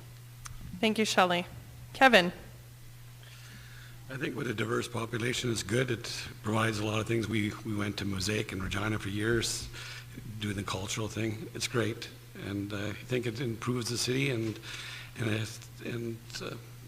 happy to see it, and I'll work to make it enjoyable for everybody in town. Thank you. Thank you, Kevin. Matthew. Well, it really starts at having a positive attitude and outlook to diverse people. You know, they're not always respected in some places they might go, which is why we need to be respectful of these people when they come here. We want to look and be a good place for people to come to and to live and set up businesses. Maybe we have different events that might go towards different people's cultures, or you know, if more events are more accessible to maybe disabled people, or you know, that thing. But I don't know, I think it really starts with just being respectful and accommodating to different people. Thank you, Matthew. Robin. It's kind of nice there to have a good mix of different cultures and whatnot for people in the community. We can actually all learn from people from other nations and whatnot, different cultures. We can, you know, it kind of helps me at times too to really appreciate what I've got here in Canada, even though I complain quite a bit about some of the governances that you know, push their thumb down on us and whatnot. I don't know. We can always learn from one another. They learn from me. I learn from them. I think it all works pretty good for everybody. Thank you. Thank you, Robin. And Brian.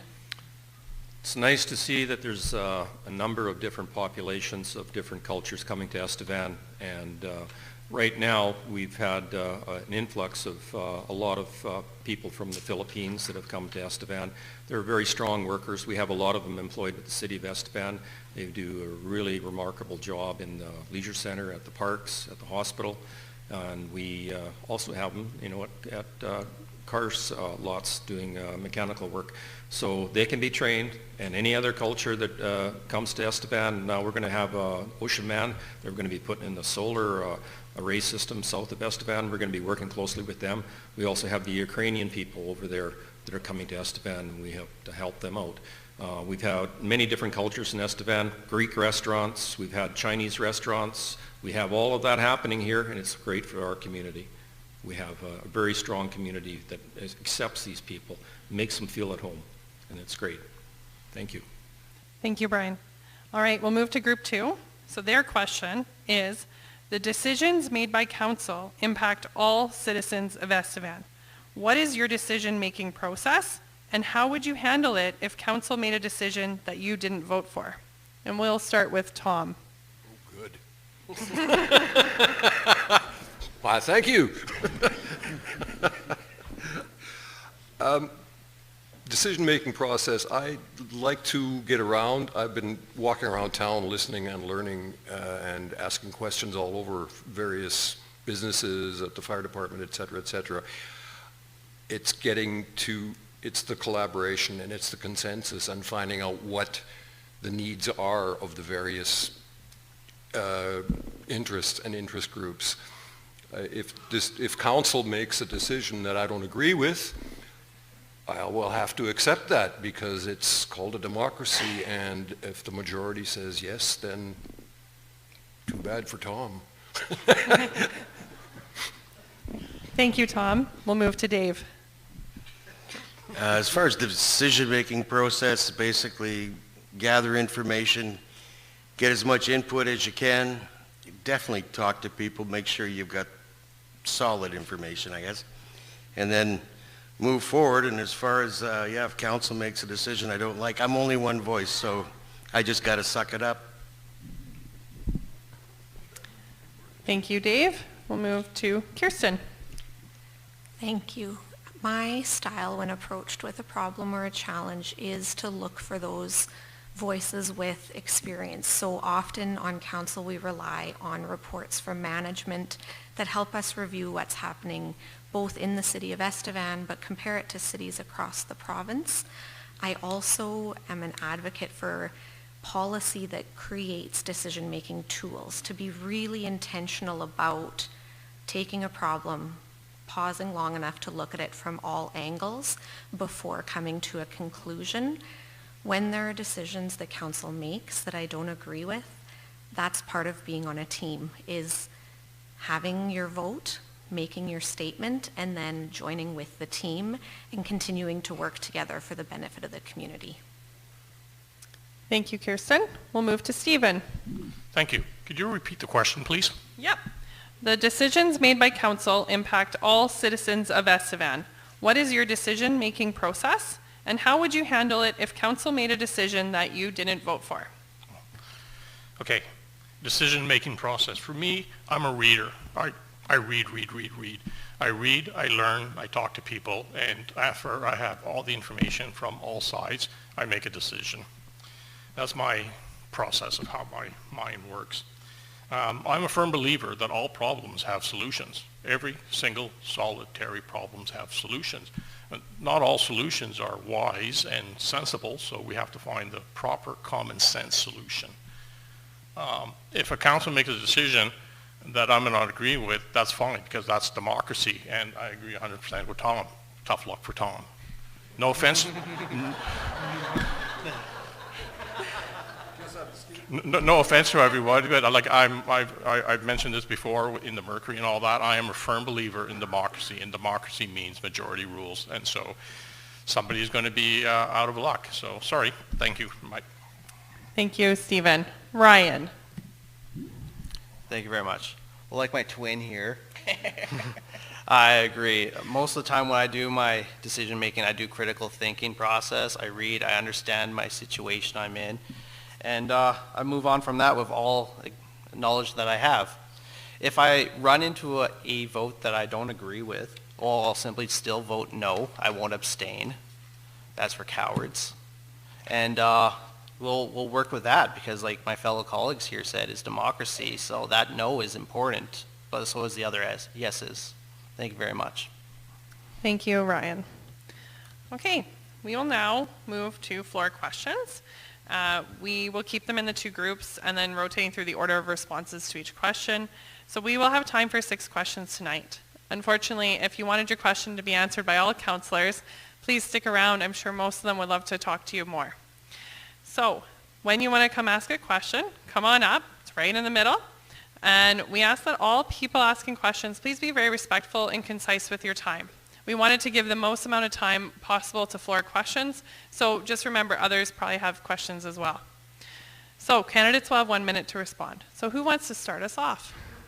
Oh, great.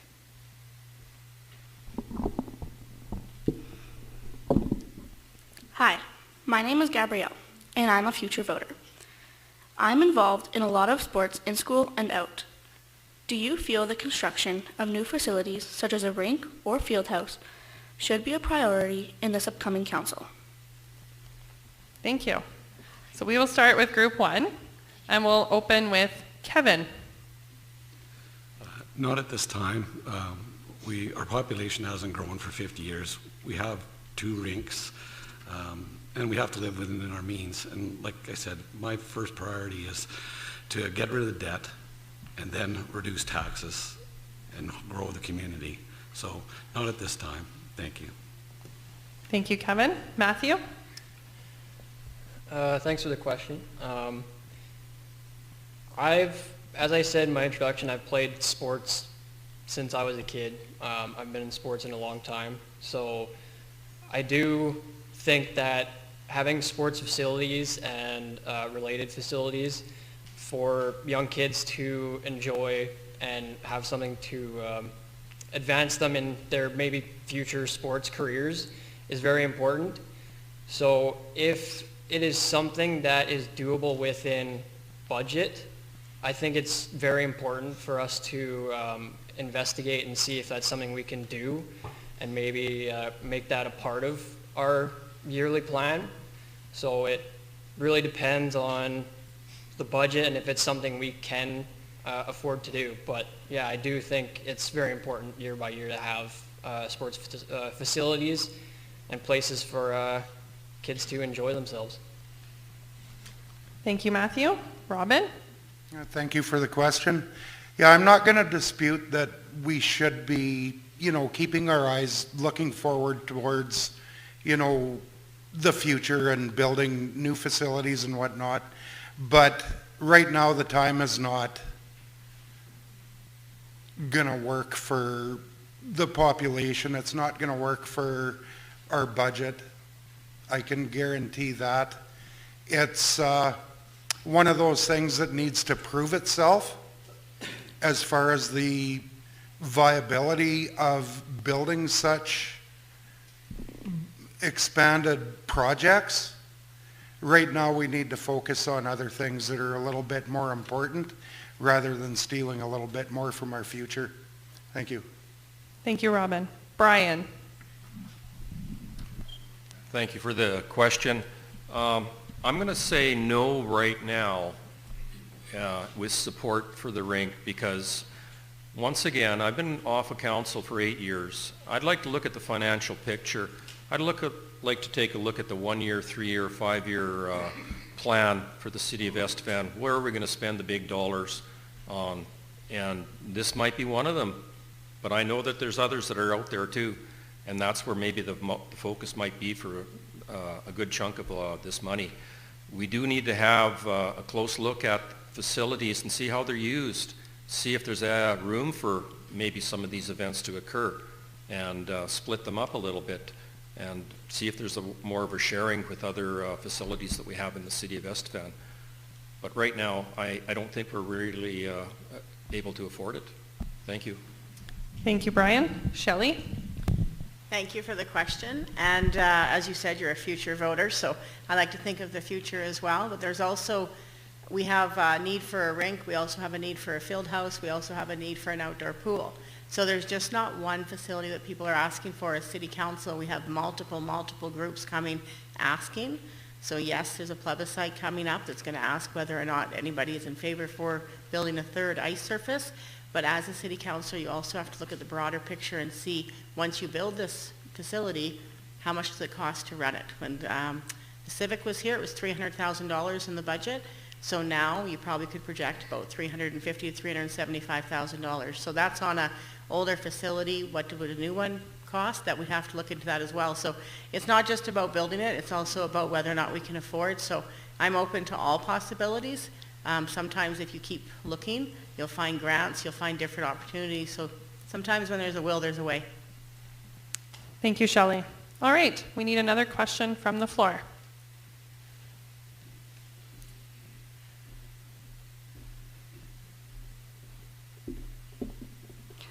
I don't like being up here, but my question, first off, you guys say the taxes haven't been raised. What about property taxes? That's not my question, that's just a statement. You talk about transparency. When are we going to get transparency on the Golden Mile? How much it's costing, when is it going to be done, And what's happened to some of the stuff like the garbage cans and the planters? Why can't we just reuse those instead of just throwing them away? Okay, thank you. So that'll be directed towards the second group. So we will open with Dave. Thanks. I haven't been, I guess, privy to all of that information. I could say I do know that after calling the city manager, he emailed me right away an email that outlined everything that, like all the financial information that you had mentioned. We were alerted that because of the cost overruns, we were going to have to cut back on traffic lights, benches, garbage cans, instead of cutting back on bottlenecks for some reason, but it was, but the information is available. It's out there. Oh, okay. Yeah. So we're just going to keep moving along. So thank you, Dave. Kirsten? Thank you for the question, specifically regarding the downtown revitalization project that's currently underway. So part of the frustration is that we would have all liked a project that was on time without hiccups. Unfortunately, that's not often what you find when you open old infrastructure up. And so we've relied heavily on our contractors and the expertise that the businesses in our community who have contracts to do the work have brought to council to say, here's where a challenge exists, here's how we expect to meet that challenge. Just like community members experience inflationary pressure, so does the city. And because of our commitment to not increase the overall cost of the project, some of these easy to add items like garbage cans and benches were deferred to ensure that we didn't incur new spending to cover those cost overruns. Thank you. Thank you, Kirsten. Stephen. Okay, I didn't quite catch the whole question. Were you asking about transparency on a specific item or just transparency in general? On the what? I believe transparency on expenses on the downtown revitalization project. Oh, that. Well, let me tell you, this is why I'm running for council. I read that and I was displeased very much. Like I said, I'm, I specifically chose to retire to Estevan, and I'll mention a little bit why in the closing and all that. And I was extremely happy to be here. People were friendly, but when I read about that, that really irked me. And transparency, I believe that the transparency from the current council is greatly lacking in this regard. Thanks. Thank you, Stephen. Ryan? Thank you. Well, as I said, that's pretty much the tipping point of why I started running, because of the mismanagement on the 4th Street revitalization project. I believe they haven't been truly transparent. I believe that because they've dealt with contracts with contractors, that they hid it behind the doors because they're not allowed to display that type of information for bids and all that type of reasons. And this is very concerning because I've noticed on a walk of a city engineer taking pictures and they were wanting to rip up the Nicholson Road now. So we're going to have another Golden Mile, as you put it, essentially. So these, unfortunately, will probably continue under this current administration. Thank you. Thank you, Ryan. Tom? The transparency, I asked around also about the Golden Mile, the downtown revitalization project. I know it went over budget. I asked the city manager and I asked the city clerk both, and they gave me all the answers that you specifically asked for. I had no problems getting any of those answers. Yes, it did go over budget. Yes, there were problems that they discovered digging up the street. They found contaminations. They found other problems with the water mains, but they were very open and told me about that. And then, as a result, they had to defer some of the project to a later date. I had no problem getting with the transparency at all. Thank you. All right, thank you, Tom. All right, we can have another question from the floor.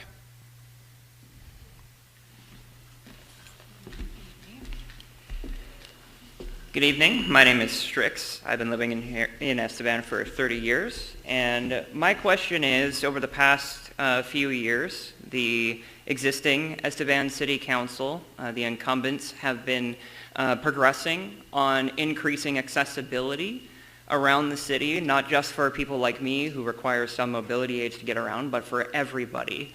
My question is for the candidates here tonight, what are you going to be doing to progress that goal of making getting around the city easier? All right, thank you for your question. So this goes to group 1. So we will open with Matthew. Well, I didn't get to write my response. Well, I think it's really just continuing what the incumbent council has done. I've heard from some people and just personally noticed that there have been some sidewalks improved to accommodate disabled people and allow them to easier access different parts of the city. So it'd be just continuing that work, improving more sidewalks to be accommodating, and for any future projects, just ask the question, how does this affect disabled people? How does this affect different types of people? And is it something that we can make more accommodating for people that need it? Thank you. Thank you, Matthew. Robin. Thank you. Yeah, continue on with making the sidewalks more accessible. There's some areas of town that are fairly accessible. Some are not accessible at crosswalks at all. And I totally get it. I understand it. And yeah, it'll be something that'll be on the list to make sure that people are looked after. And it's, not just for younger people with mobility issues. There's an aging population here as well that does like to get out and be about town and go and do their thing as everybody else does. As far as some of the public buildings, they've done a fairly good job at accessibility for anybody with a disability. Thank you. Thank you, Robin. Brian? I think the city of Estevan has done a tremendous job with the sidewalks and the pathways that circle the city of Estevan, and it really helps people to get out that are either in wheelchairs or needing just to get out for a stroll and weren't able before. A lot of the sidewalks on those corners, they've been sloped down to meet the pavement level of the street. That helps for young mothers with their carriages also. But also we go over to the leisure center and we notice most of the good changes are for the doors that open. You push the button, the door opens. We look at all these things, bathrooms, making sure that they're handicapped, and everything else now is in the building code. So following the building codes, following the same procedures, and improving. One other thing I notice in larger centers for the blind is those crosswalks. They might even have a sound that allows the people at the corner to be aware they can walk. Thank you, Brian. Shelley? Thank you for the question. Yeah, as far as making it better for people with disabilities to get around, it is with the sidewalks. Some of you may have noticed outside here at the Legion, we used to have a really rigid sidewalks. A lot of that is from the trees that were planted, and they lift up the sidewalks. So they've actually, in the last couple of years, been bringing in a gentleman, company that actually shaves the existing sidewalks down. So we've been able to repair more sidewalks every year with less dollars. There's currently a budget of $250,000 in annual budget for sidewalks. And so we also, our crew of management and staff, always have an ongoing report of which area needs help, but you can also phone City Hall and let them know if you need an area done, and if there's a problem area, we can make sure it can get taken care of. Thank you. Thank you, Shelley. Kevin? Yeah, I'm all for any improvements for disabled and the elderly, which I'm becoming and falling every once in a while. So yeah, I'm all for it, and any way that we can help improve things, I'm for it. Thank you. Thank you, Kevin. All right, another question from the floor. Oh. Oh, I thought it was going to be a race. My name is Wayne Irwin. I have a couple questions, actually. One, this has to do with the planning versus wants.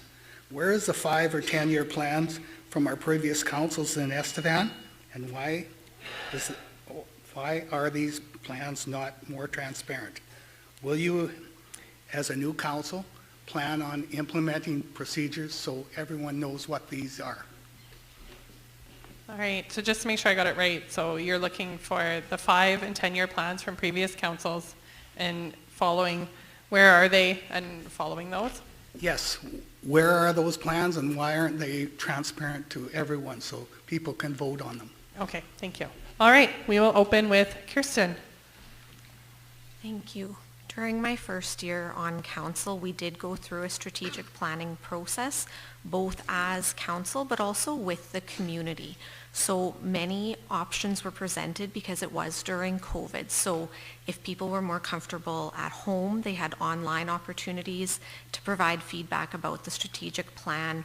There were also nights held where there was a facilitator and activities were held with stations for the community to move through to provide that feedback. Those opportunities, I think, maybe weren't as successful as they could be because of the overall climate. Moving forward, I think there's a lot of room for town halls and strategic gatherings to help the community generate those strategic plans together. Thank you for the question. Thank you, Kirsten. Stephen? Obviously, I can't answer the first part, which you're asking for information from past council. For transparency, I can answer that. Again, it's one of the biggest reasons why I've decided to run, because I am of the opinion that the present council, the current council, has been deeply lacking in transparency, and this is one of the areas that I strongly want to change if elected. Thanks. Thank you, Stephen. Ryan? As well to the first question is, as a non-sitting member, I can't really offer an answer for that one. However, for the second one, I am 100% transparency for anything that requires it. And those objects that can't be transparent due to provincial or federal law will have to be placed on the docket so that people will know that a non-transparent issue, it will be issued there. Thank you. Thank you, Ryan. Tom? Okay. No, sorry. Yeah, 5 and 10-year plans. I'm honestly not informed about that. Transparency, again, anytime we're open to talk. I'm open to listen. I've been trying to go around and to various businesses and find out what the needs are, what the problems are. Transparency, I don't think is a problem. Like I say, what the previous plans are, I don't know, honestly. Thank you, Tom. Dave? I actually had to resist the urge to turn and ask one of our past councilors, are there plans that exist that take us past that 4-year term that you initially signed up for? So I don't have the answer on that. I'd like to know, though. I could see how council would need to plan years ahead, but I now have the question in my head, how far out do they plan? Do you go out 8 years? Do you go out 10 years? What kind of goals do you set? And I'm thinking we should set goals for past our term as long as they're well-rooted or well-based. So thank you for the question. Thank you, Dave. Okay, we can take another question from the floor. Hi, my name is Danny Ewan. Thank you all for being here tonight. My question's in regards to third-party grant for what the city supports, third-party grant operations. So that would include like the Estevan Art Gallery, the Souris Valley Museum, the Souris Valley Theatre, among others. Should third-party grant operations, should they be self-sufficient? Or do you believe that it's a municipal responsibility to fund these operations and have a well-rounded community? Thank you for your question. We will start with Robin. Yeah, that's a good question. As far as that goes, in my opinion, of course, I think it should actually be shared when it comes to like the Sewers Valley Museum and stuff like that. Like it is an entity that's, you know, can be visited, can be shared with outlying communities and surrounding areas. Like, you know, even just for example, like my kids and grandkids live out in Alberta. One of our favorite little places to go to, I know like Jay's done a incredible job out in Rosh Percy, you know, revitalizing the rock area. It's one of my favorite places to take my kids and grandkids. Oh, thank you. Thank you, Robin. We move to Brian. Thank you for the question. There's a lot of things in this community that business like to step up and help out and donate their time, their effort, their business, their machinery in order to help to see a project through. Maybe at the tourist information booth, all that machinery that was hauled out there at one time, that's the big sign there. All those businesses, they contributed it, you know, for that effort. So there'd be a lot of things in this community if we didn't, you know, have open arms to some of these invitations from business to help out. And also, the city is willing to see that these things are good for the community, for the citizens of the community, to enjoy, to take your children to you know, say, hey, this is really a tourist attraction, or this is really a well-meaning event for the city of Estevan. So I think it's a shared endeavor by business, by whoever has money that wants to donate. You know, it's good. Thank you. Thank you, Brian. Shelley? Thank you.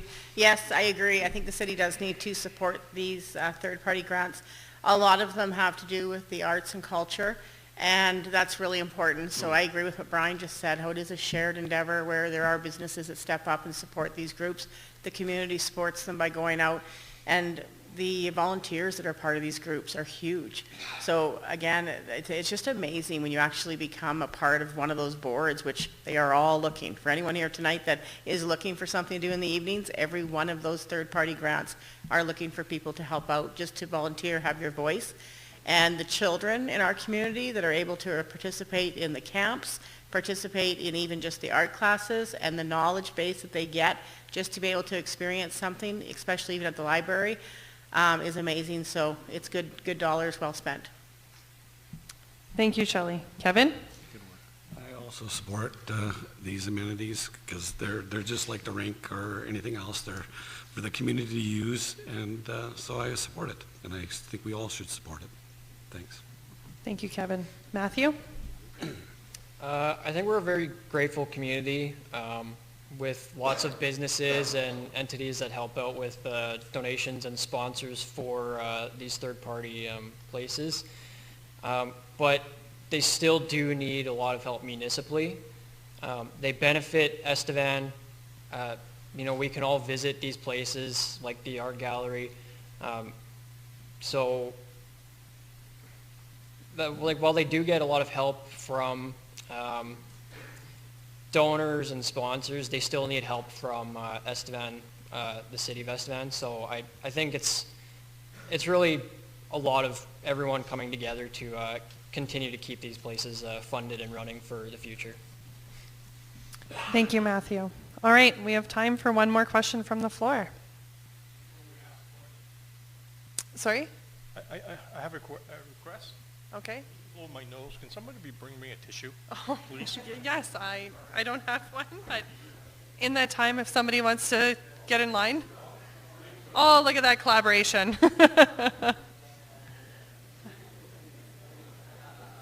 Okay, we'll give him a minute to blow his nose.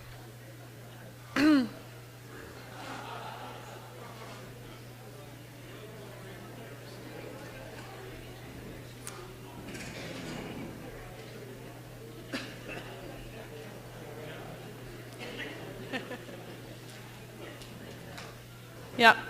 Are we good, Stephen? Okay, yeah, you're welcome. It's the time of year. So, All right, so our last question of the night. So I'm speaking from a private household and also about the tax charge. So what my question would be, how you would support, I know public transport is not an issue of the city, but how would you support the implementation of public transport again? Because as a private person, or I need a car for me, and my husband needs to have a car from himself, and this is very, very expensive. And so your question is, how would you support an implementation of a transportation system? Yeah, I would like to reduce a car in my household. Okay. Thank you. All right. So we have the question is, how would you support, or how would you do an implementation of a transportation system? So that's for the group 2. So we will open with Stephen. Well, that's an area that I don't know much information about, so that's where my decision process comes in. I would have to read about it, talk to people, learn about what needs to be done, what can be done, what cannot be done, and what we can do within budget. Sorry. So once I have all that information, then I'll be able to make a decision. But at this point in time, I'm not able to make it to answer that specifically. Thank you. Thank you, Stephen. Ryan? I think we know who should be in the corner. Supporting public transport, that is a pretty good idea. However, unfortunately, that will increase taxes because we need to get that money revenue from somewhere. So then, in that case, we'll have to relocate and move somewhere from budgets to allocate that extra expenses upon the taxpayers. And at the same time, with the increased carbon taxes, it'll just keep pressing the unfortunate monetary responsibility to other citizens of the city, and that's my opinion. So we'll just have to look into it. It's something that I would be open to if we can move budgets around and probably take stuff out of the budget for it. Thank you. Thank you, Ryan. Tom? Okay. Yeah, I lived in a country that had extremely good public transport in Switzerland. Yeah, it is expensive. Interestingly enough, the Saskatchewan government decided a few years ago to cut out any sort of public transit. They saved $80 million over 4 years, which is a ridiculous amount. I don't know, our taxes didn't go down because they saved those $80 million, unfortunately. Maybe we could start reinvesting some of that money. And also carbon tax money is actually set aside for things like public transport. And we have train tracks already there. Why can't we use the available train tracks to get from here to Regina with a train like they used to many years ago? Thank you. Thank you, Tom. Dave? Thanks for the question. It's a population-based thing. We don't have the population base to support a public transit system. I think it'd be great if we did, but the best we can offer right now is Smile Services, and I know they provide an excellent service for the citizens of Estevan, but that's all we've got. Sorry. Thank you, Dave. Kirsten? Thank you for the question, and I would like to acknowledge that Smile Services has a very specific list of clients that are able to access their services. So there are lots of people in our community that don't have a good way to get groceries, to go see the doctor, and this is a conversation I'm happy to keep moving forward, especially looking at partnerships with multiple levels of government. Thank you. Thank you, Kirsten. All right.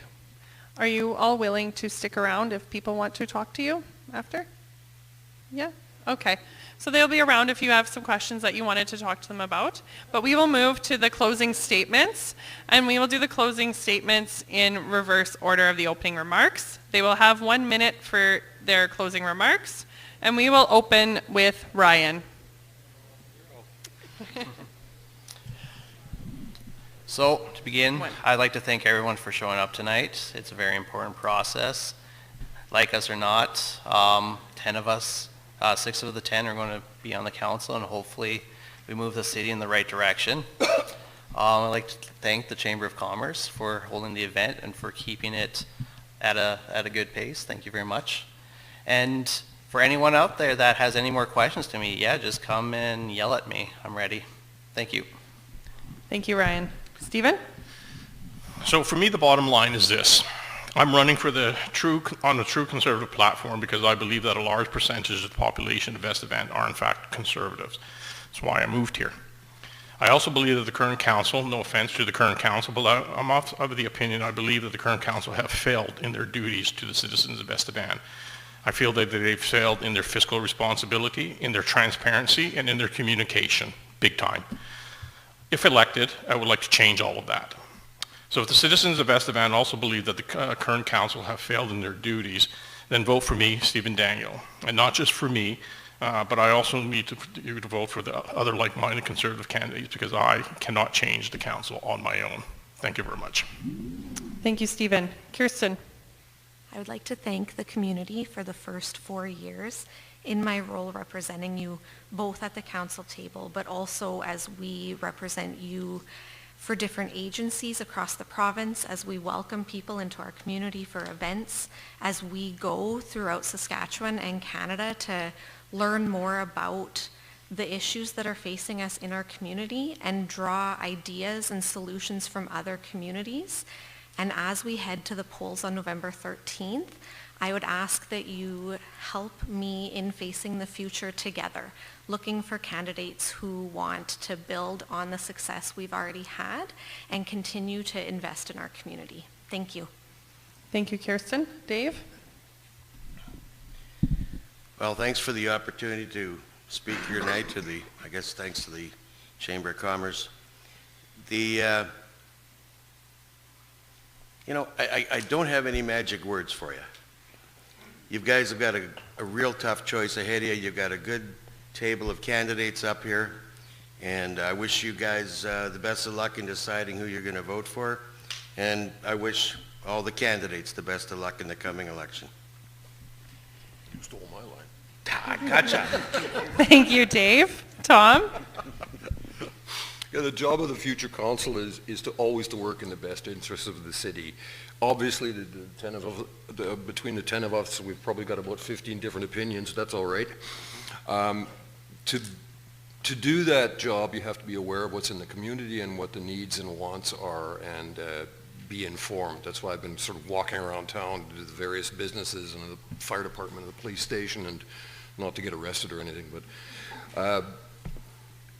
yeah, that's what our job will be. And you've got a tough decision. There's 10 of us going for six places. I can just say all the best to you. I wish all the candidates the best. Thank you very much for to the chamber for your organizing of the evening, and everyone remember to turn on your phones at the end of the evening, right? Have a great evening. Thank you. Thank you, Tom. Robin? Okay, thank you very much for everybody for coming out this evening. Thank you again to the Chamber of Commerce. I'm a fact-based, logical sort of thinker. I don't make rash decisions, and I'm never ever manipulated to kind of run with the herd, the flock, whatever, however you want to put it. But anyways, you all got a big decision to make here on the 13th. Choose that candidate, the candidates that are in line with the way you see things, the way you want this city run. It's entirely in your guys' hands. Thank you. Thank you, Robin. Matthew? Thank you to the Estevan Chamber of Commerce for organizing and hosting this event, as well as the Legion for allowing us the hall, and for those of you who showed up. I wish that, however this election turns out, that the council remains steadfast on keeping Estevan on track for success, economic and social development, and safety for all. I, for one, will do all I can to bring that to this council if I am elected. And with that, it's probably about past my bedtime.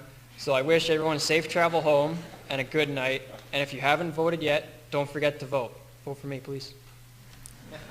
Thank you, Matthew. Kevin? I'd like to thank the Chamber and everybody for attending. If I'm elected, I'll do my best to inform people on what they're doing in Ontario with Gather 2030, which is really important because they are trying to destroy the cities and towns in this country. Also fluoride, we have to get rid of it, it's a poison. I'm going to try to educate the people of Estevan about that too. I wish the Mercury and the Discover Estevan would have wrote what I wrote down and told them to write of what the judge said. The judge said it's the amount that we're putting in our water is not acceptable. We're destroying our kids. So thank you very much, and I'll try my best if I'm elected. Thank you, Kevin. Shelley? Thank you to the Chamber of Commerce. You ladies did a great job tonight. Thank you for allowing us all to speak. Again, I came here tonight to ask you for your vote, to put your faith in me. I don't believe I failed in the last 4 years or the last 8 years. I believe I represented you well, and I believe we've moved the city forward, and I plan to continue to do that if you vote for me again, so thank you. Thank you, Shelley. And Brian? Estevan has a lot to offer for residents and businesses opportunities in the southeast. We must consider that we have truly been blessed as a community. Estevan is a safe and a clean and a well-run community, always was and will be in the future. You do not have to venture too far away from Estevan to understand and see the hardships that other communities are trying to address nowadays.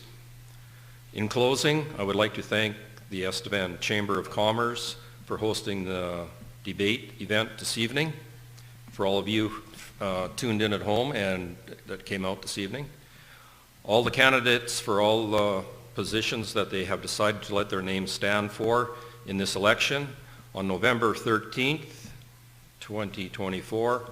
Please, everyone that is a taxpayer or a concerned citizen about this community and the future, please come out and vote. Do your part. Thank you.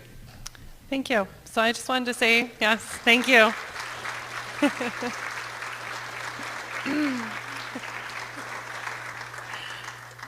Yeah, thank you to all you candidates for participating tonight and for putting your names forward, including our mayoral candidates. Thanks again to everybody who came out this evening. I'm very Kathy and I put out extra chairs and we were very pleasantly surprised with the turnout, and thanks to whoever is watching at home. We will have a link available if you'd like to watch this again or share it with others, and I just hope if you haven't voted yet to remember to go out and vote on the 13th. So have a good evening.